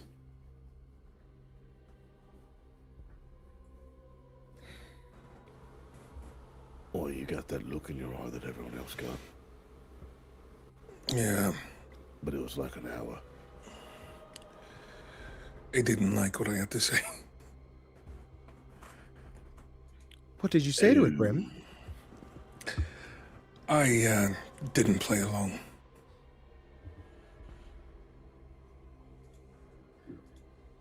I tried to gain control of its ability to peer into possible realities. To try to find a way to stop all of this. It didn't work. But the projection of my possible future, it was trying to sweet talk me, essentially. Give me what it believes I think would be an ideal future. But it was wrong.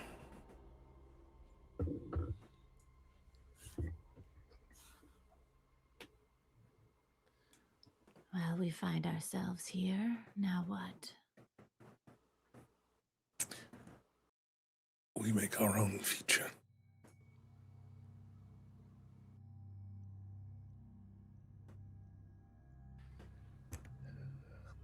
Well, I can certainly get behind that. Please. And if the door, is it continuing to open, Guja? It's kind of just that. At this break point, through. it has fully opened at this point. Cool. Yeah, that I imagine within this hour of Brim being in and out of it, Kynel was just like, I am the canary. I have to take care of this. It was like very much on Brim's ass to make sure that he didn't like walk anything. But now it's taking a step in front and we'll walk through the door before anybody else. Okay.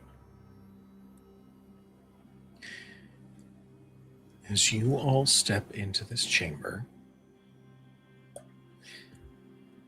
this deposit sits before you, and that itch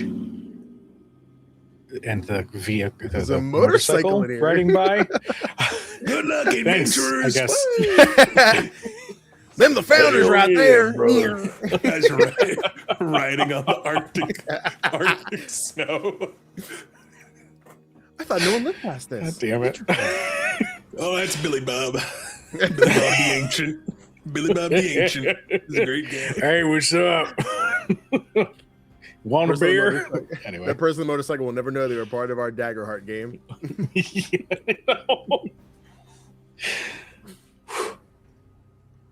As you all step inside, one of you instinctively just looks back at where you had entered, and the break in the chamber where the door once was is gone. And slowly apparating on that deposit, it's like a shifting mirage before eventually it settles into an image of a humanoid.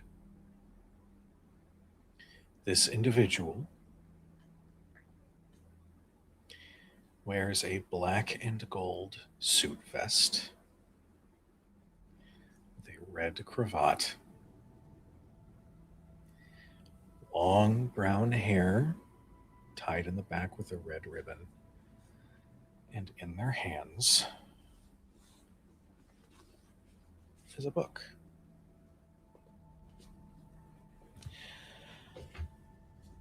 Well, you don't seem to enjoy the possible stories in your future, so I suppose we can have a conversation like adults. So, do you want to start talking, or shall I?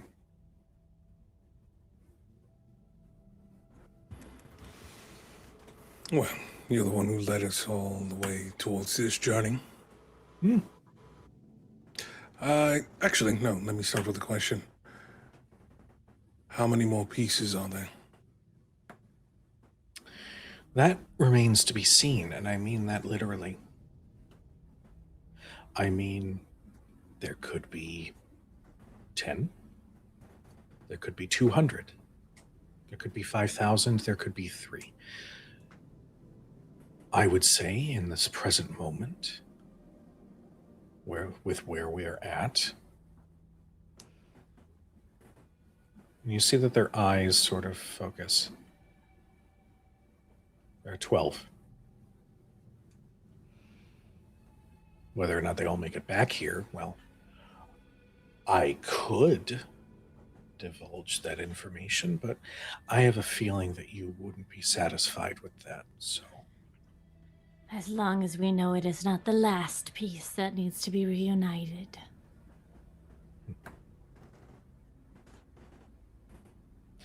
It is not. If we were to place beginning, middle, and end in terms of the hammer's reconstruction, you would be in the middle.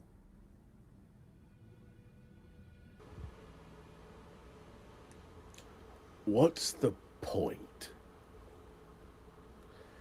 You're a tool. Who could even possibly use you? Something used you. Mm. Are we putting you together for whatever can use you? Or are you just like, oh, they're gone. I'm just gonna pop off and do my own thing now? No, we're preparing for them to return again. Just in case? Or you think they will? No, they will. You hope? Or you know? He gestures Like to I the said, book. that's your thing. Mm. That's your view of everything. You don't know that one's. You couldn't, because you were the tool they used to make. I think there's a disconnect because we're Probably. approaching this. We're approaching this at incorrect level, and I apologize because I believe that's on me and how I handled my communication with you. I'm not speaking to you as a human with thoughts, feelings, emotions.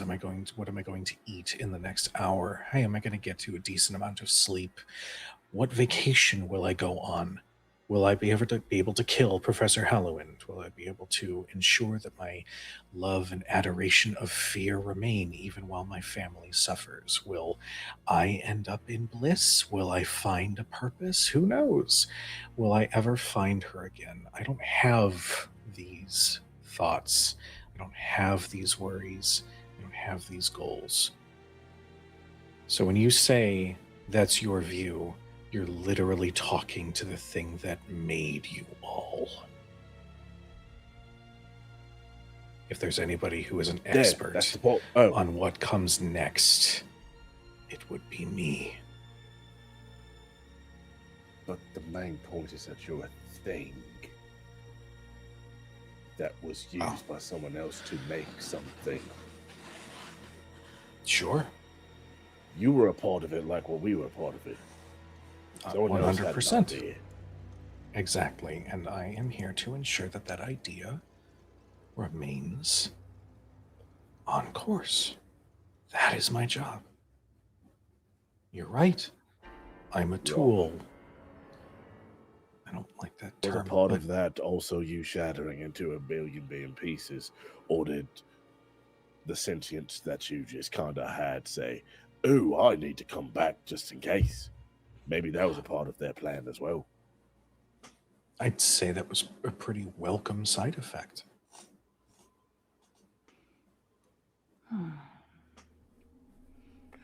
So you're doing your own shit. Yes and no. Just Am I slow full operating? thought out. The frustrating thing is that I know more when more pieces are returned to me. All I know is that this was intended. What comes after is intended. All of it is here. Every story ever told, every story ever written, right in here. And so, as much as you might have your animosities towards me, that's the truth of it. Is there a story where you banish yourself to a new world and start over and leave this one to its own devices?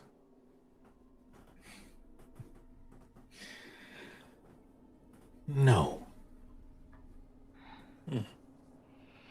Why not become your own creator in another world instead of being a tool? Used like you're attempting to use us.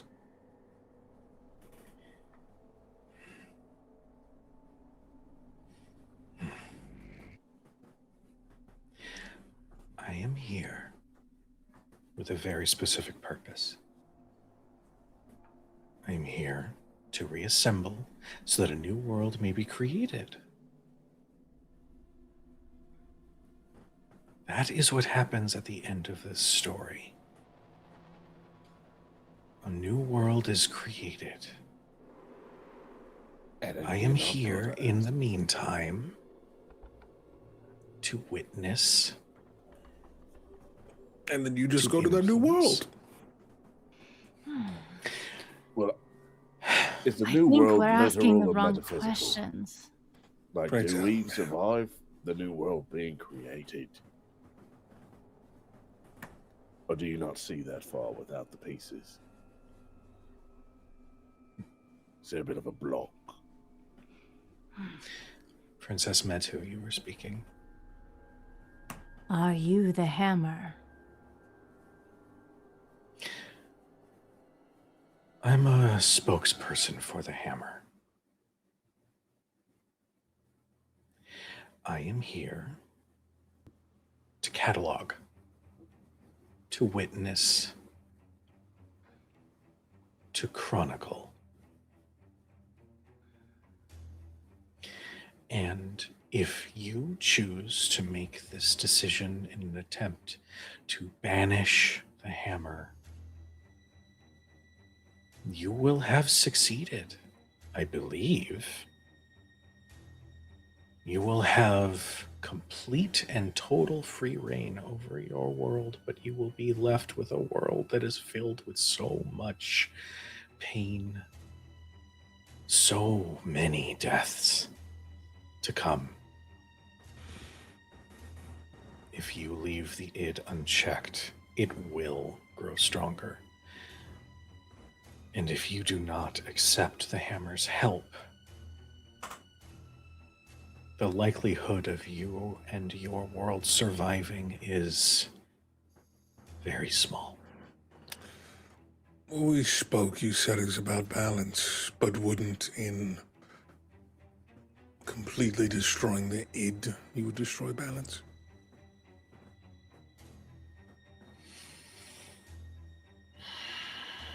I suppose everything does need a little bit of chaos, but in portion. You need the trials to occur in a story in order for there to be growth, in order for there to be a lesson learned. The balance comes from checking the growth of the nothing, checking the influence of the id. Then And what within do the we... story that you're telling, who are you predicting is keeping them in check? Perhaps we, as the founders, are intended to be that balance. That comes after, actually. You see, I am here to ensure that the story continues on, and this story was presented to me by 5 brilliant individuals. People with endless imaginations. People who willed this to happen.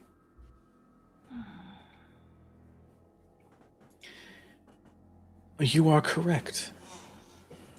It is from this point that the hammer will have enough strength to ward off the id from its presence, ensuring its safety, but in return, it does entrust you 4, well, soon to be 5, with a gift, an ability to dispel the id. A much easier way to handle it, if I may add. You would be I granted. suppose you don't have a full level of clarity on what that power would be. Because that's the come That- after, correct? Correct. As infuriating as that may seem. But if you wish to take your chances, then you should know that the hammer does have safety measures. Safety measures to ensure that the story continues. And if you mean to banish it, there will be something here. Something that you will contend with. The very spirit of the hammer itself, however incomplete it may be.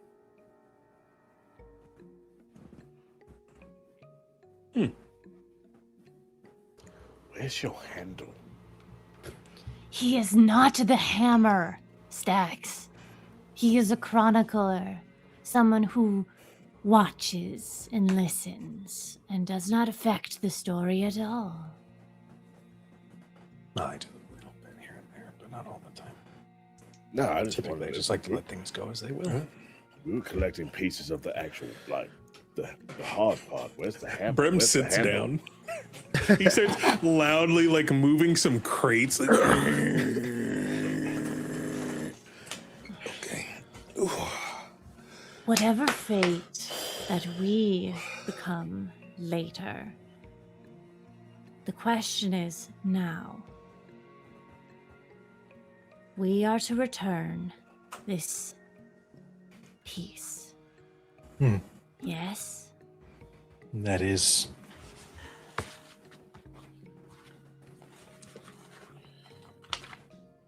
Yes.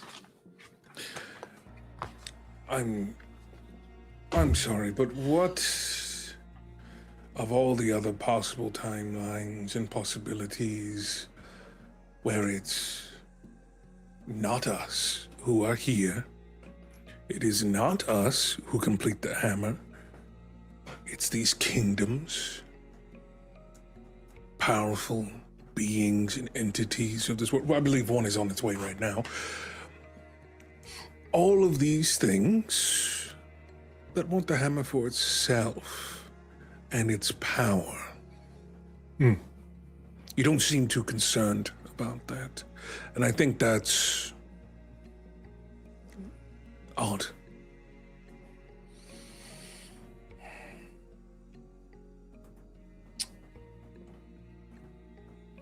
Luckily enough, in each of these potential timelines and futures and what have you, it always comes down to 5 individuals who choose to step up, who choose to take the allure of the adventure in an attempt to set things right that brings them here. Even if one of your great kingdoms wanted to involve themselves, it always comes down to the heart and the belief of a small few. Well, that's mighty convenient.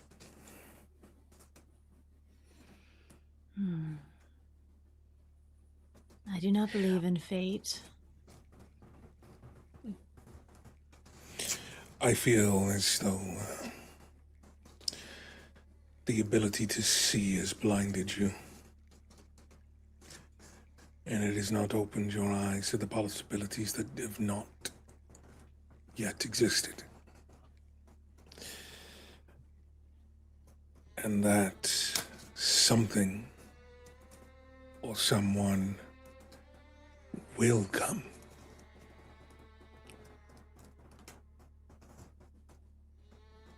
Stronger than any 5. And claim this power for itself, for annihilation.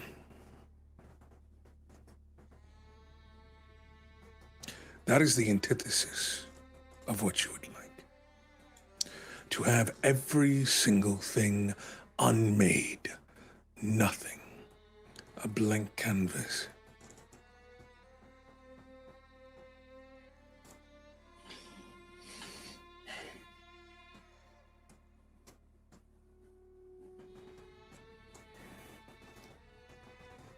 The choice is yours. I am merely here to chronicle, but if the very thing that keeps me here is removed,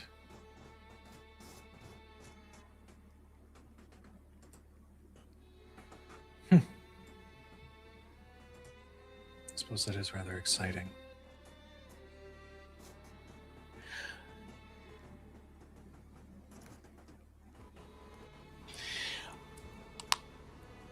I leave it to you.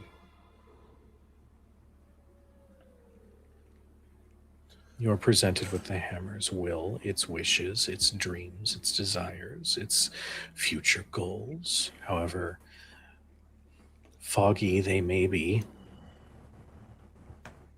But far be it from me to question the will of those who are on the ground. Would anyone like some tea? Sure. I think we should have some Oi. tea. Actually, I won't say it out loud. I'll write it down. He reaches into his bag and brings out full of a quill and parchment.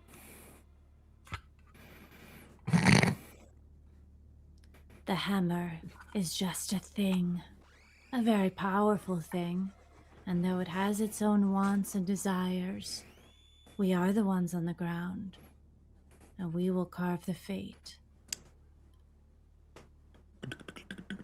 Stakks' hand slides the folded parchment over to Brim.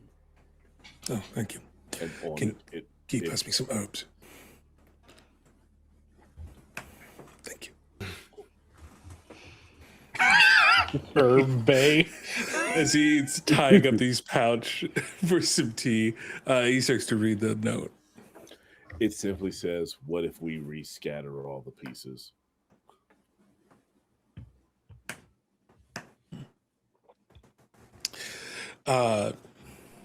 Ties it back up.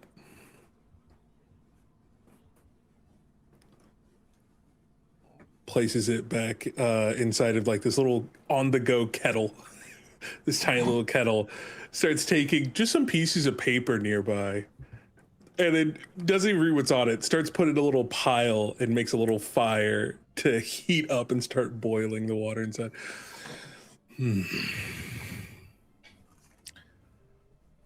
War. That's all he says. He just goes, "You say what or war?" War. Oh yeah, people are fucking morons. War.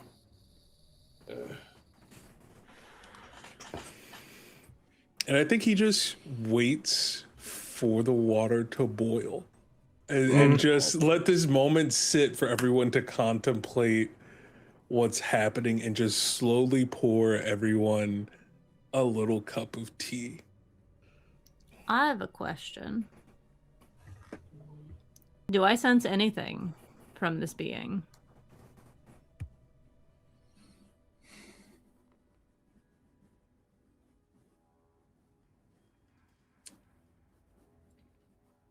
Make me an instinct roll.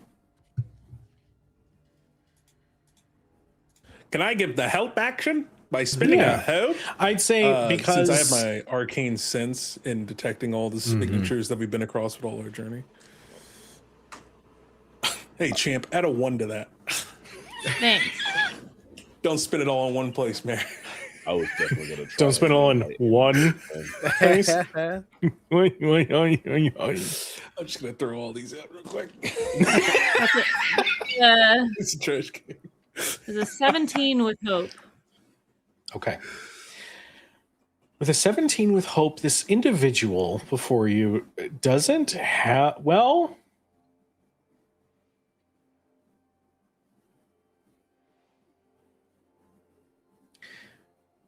there is a fear. And while it is a fear, it's not presented as one. It's presented as a minor bit of anxiety.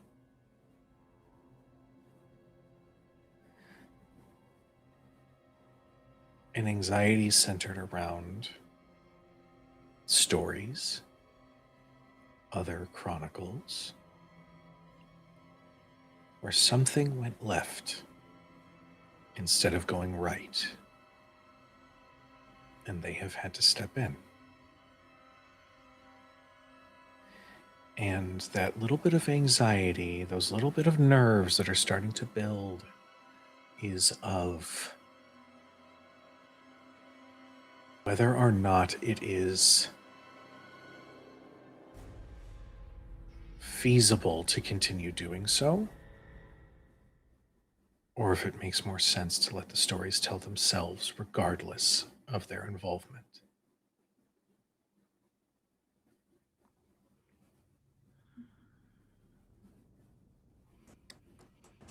Mare, Yes.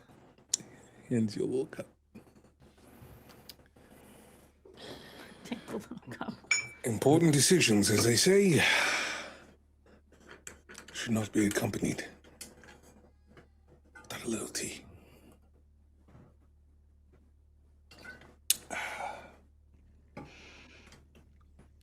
These are We terrible. stand. She lifts up her mask, sips it. You did not let it steep long enough. I also got it from the sailors, so I bought it. Enjoy some I did Darjeeling. I did some arm wrestling competitions and won some. They didn't have money to bet, so we bet items, and some bet tea bags. So, We stand at a crossroad, Brim. indeed. But perhaps not quite yet. What we do today will not determine the fate, but what we do in the future will determine ours. Very much so. So for now, Chronicler, I do not think your presence is required.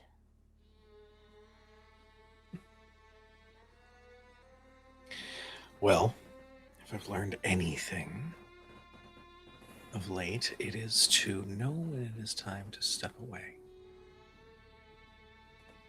I might keep an eye out, maybe an ear out, but I will respect your wishes. This is a decision you must make for yourselves.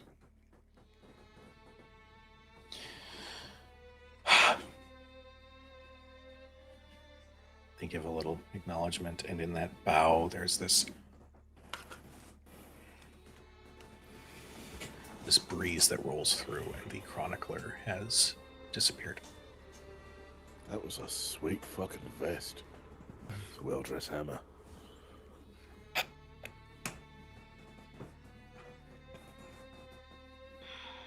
So, now what? What interests me, what they said about us being gifted the ability to fight back against the Id. But that requires placing the shard, which would then also activate defenses for the hammer, giving us time to acquire the other pieces.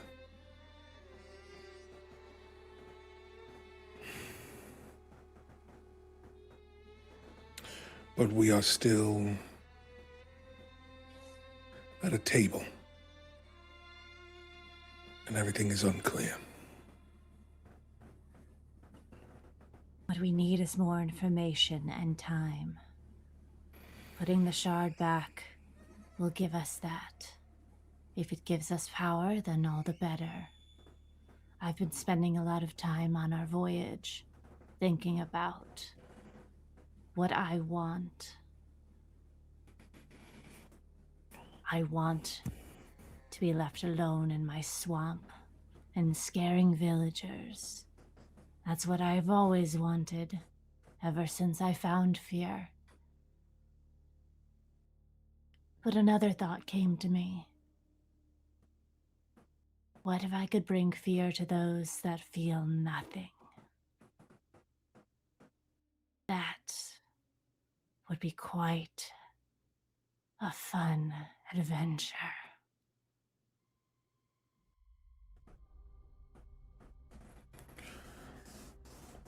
And you, Yeah. Stakks?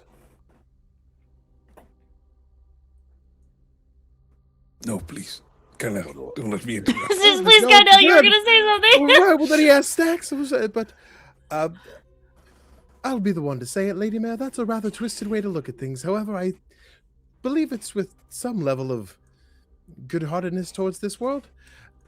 Though I don't believe spreading fear is the best way to go about things. I think the moment we hand over the shard, we're giving away potentially the decision of our own futures. I think the longer we hold on to this, and the more shards we choose to collect, if that is the direction we wish to take, I think not only grants the hammer more power, but also ourselves. Also, keep in mind, the more pieces of the shard that we collect, the more of a target is on our back, and the more easily traceable we are by different entities. Just carrying this one has brought along many stragglers. There is no way to move without being seen.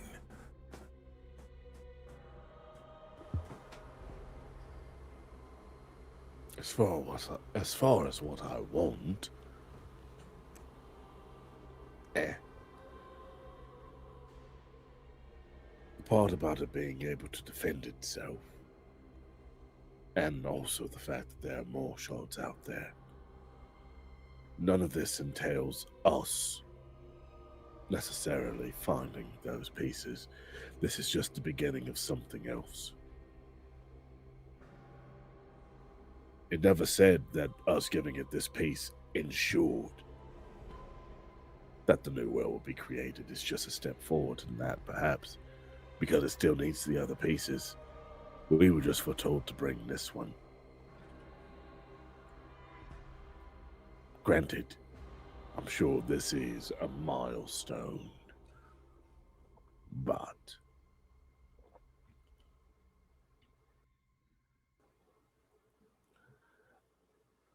you can't forsake a future you're not sure of to begin with. And as I was saying before, or at least at what I surmised, the bloke down that we met by the door had so many journals full of so many possibilities. None of them were really guaranteed. It was just a possibility. Yes, we were a part of it, but it was just a possibility.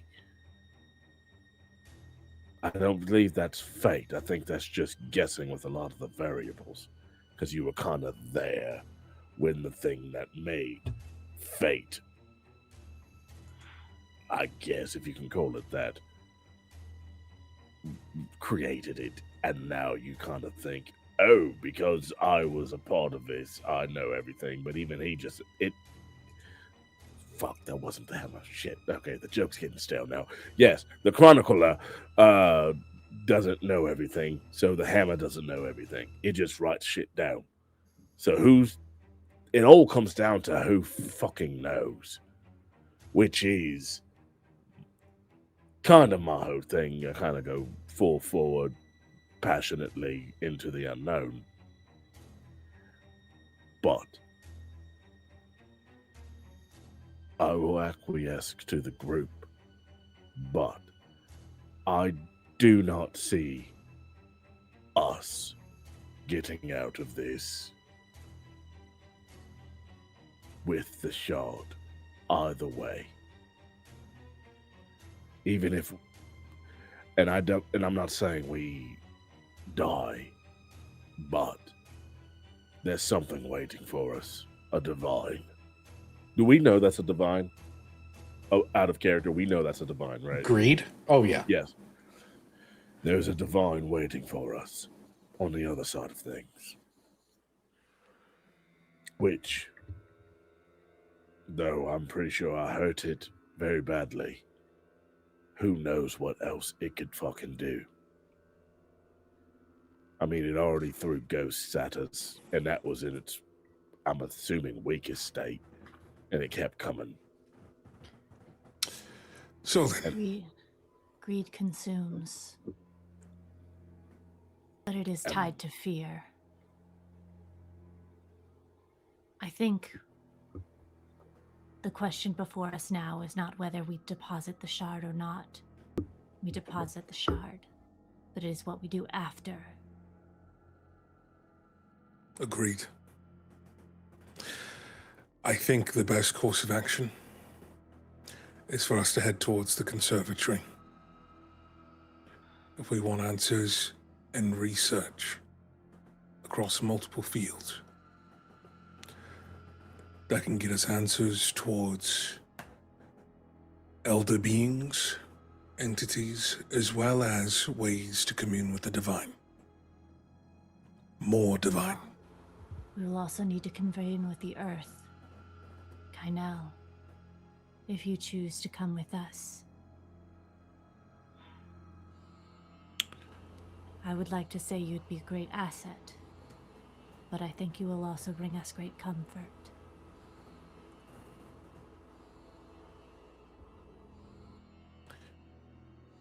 Well, I wish to do nothing more than that.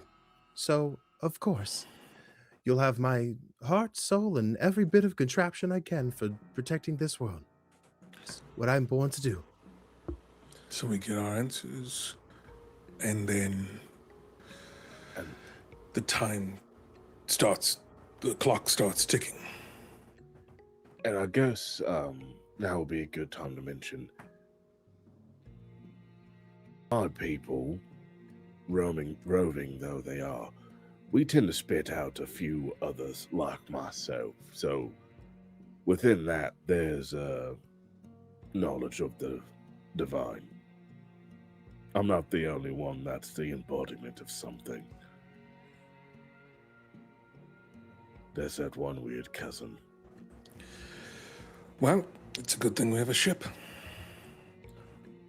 Oh, that wouldn't help you find them. I mean, for setting sail.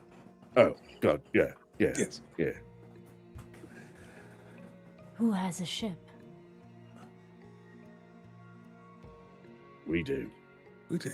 We took one A here. ship that is on the lake? They can get us another ship, I'm sure. So we don't have a ship, is what I'm understanding. Okay. It was a will- royal ship, and your Yes, we'll prince. have another me ship.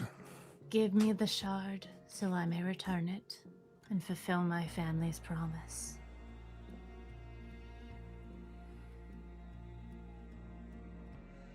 Wait, was that a thing? Yeah, it was. Yeah. Okay, That it's happened. coming back to me now. Sorry. NPCs are killable. I don't care about the backstory. I'm joking. Jesus. I'm joking. Brandon just died. Who knew? That's so crazy. Yeah, she, if she can, she goes into the bag and takes a shard. No, okay. She's going to walk up to this chasm that is before us.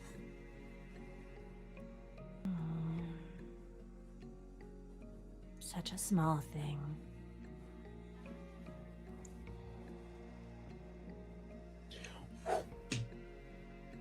It sails through the air until, like a magnet, goes directly to that deposit of that other ore. And you hear a ting.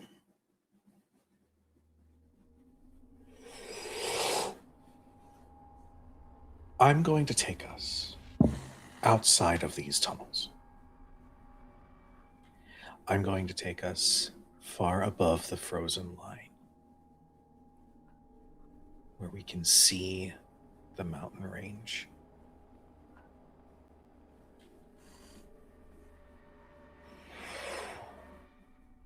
A pulse of pure light passes through the mountain range. And in that, several things are seen as these small, tiny little bits of shadow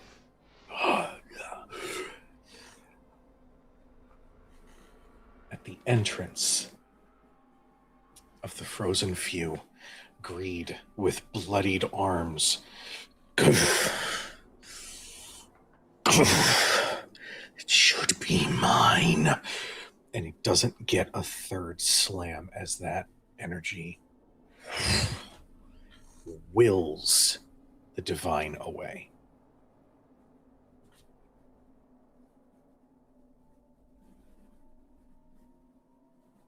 This would be known as a magical and divine mystery. Word of this event will spread. People as far as the common health, bliss, and even those in Twin Drake will become fascinated by what was described to have happened within the frozen line.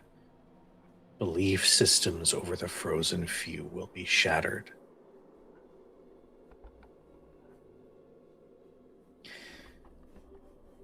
But in these tunnels are 4 individuals who have been gifted with an ability. An ability to eliminate the very thing that gives the nothing their power. And that is their inability to feel.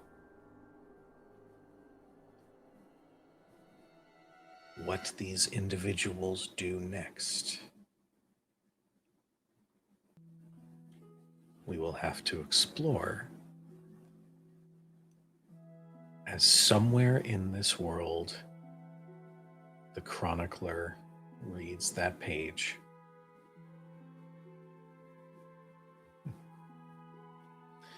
and turns it, and we see the words Chapter 2 on the top of the next page. It is here that we are going to end our first chapter of Sagas of Anyma. And we will see these characters return for Chapter 2. Because these stories are not done yet. So, I want to genuinely thank my wonderful cast. You all are incredible founders. You all are incredibly intelligent and talented and beautiful, creative individuals who I have loved sharing this first chapter with. I love sharing this world with you. I like seeing it grow and change. And I will venture to say that after Chapter 2, the Storyteller seat will be open. So I would like to offer that for Chapter 3. But for now, I want to throw it to our incredible and wonderful cast. Let them know who you are.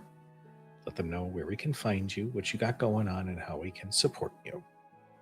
I would like to start once again with LB.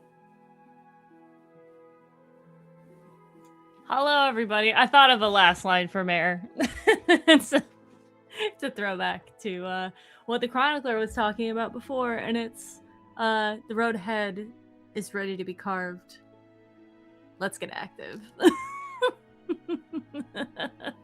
Love you, Ian. I'm LB Hackup. You can find me at LB Hackup on Instagram and on Blue Sky. I'm Hack Recklessly on Twitch and on YouTube, where you can find me tomorrow night streaming some more Cthulhu Cosmic Abyss, which is a crazy fun adventure game. I'm very excited about it. It's murder. It's like a mystery thriller underwater where they definitely raised Cthulhu, and now we're just figuring out what's going on. I will be live on Sunday for a one shot in the Fallout TTRPG universe in my beautiful setting of the 313, which is post-apocalyptic Detroit. If you want to see that, please join me on Sunday at 8 p.m. EST.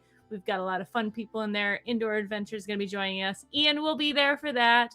We've got Daniel's going to be there also. And Bard's Tavern, aka Jacob, is going to be there. I am so excited to run these guys through a game. They wanted horror. They're going to get horror. That's me. I'm going to throw it to, I think I threw it to Danny. So we'll go Daryl. Hello, I'm Daryl. I've played Stakks, and it was my wonderful pleasure. Cujo, once again, as always, thank you for having me. Things I'm doing is probably going to be on this channel. There are 2 games brewing, I will not say what, on this channel. Some are meeting for session 0 this week. Some are going to be pre-recording next month. That's all I will say about that. As far as literally all the stuff I have going on are pre-records. Some are for this channel, some are for other channels, and I can't really talk about them until we start posting media about it. So until then, just follow me on all things at Mr_Daryl Dorsey. Or if you're people here that like literally in this call that want to know, hey, what are you doing outside of this channel? You can just ask me. I'll probably tell you. Y'all good. Shit. Yeah. That's me. That's your boy. Check out all current episodes of Mass Effect Mirage over on Feywild and Out. Mass Effect is a game near and dear to my heart, and I got to play my boy Darius Okar, the one human on the ship. So please check out all the current episodes. We will be picking back up eventually, but for that channel, I will be running Vampire the Masquerade for that channel before we get back to that. So fun time. There's going to be a lot of Vampire the Masquerade in my future. Yeah, you could say we're running on Hack Recklessly. We're going to be doing Vampire the Masquerade in September. So, and Daryl's I'm running. I'm gonna. Yeah, okay. Yeah, that's why I said I didn't want to say anything. Yeah, I'll be running Vampire the Masquerade for that too. It's I love it so much. You heard it here first at this exclusive scoop. I blame Blade, and now I shoot it over to my tag team partner, Daniel. Hi, that's me. I'm Daniel K. Hargrove, also known as Daniel the DM, across all corners of the internet.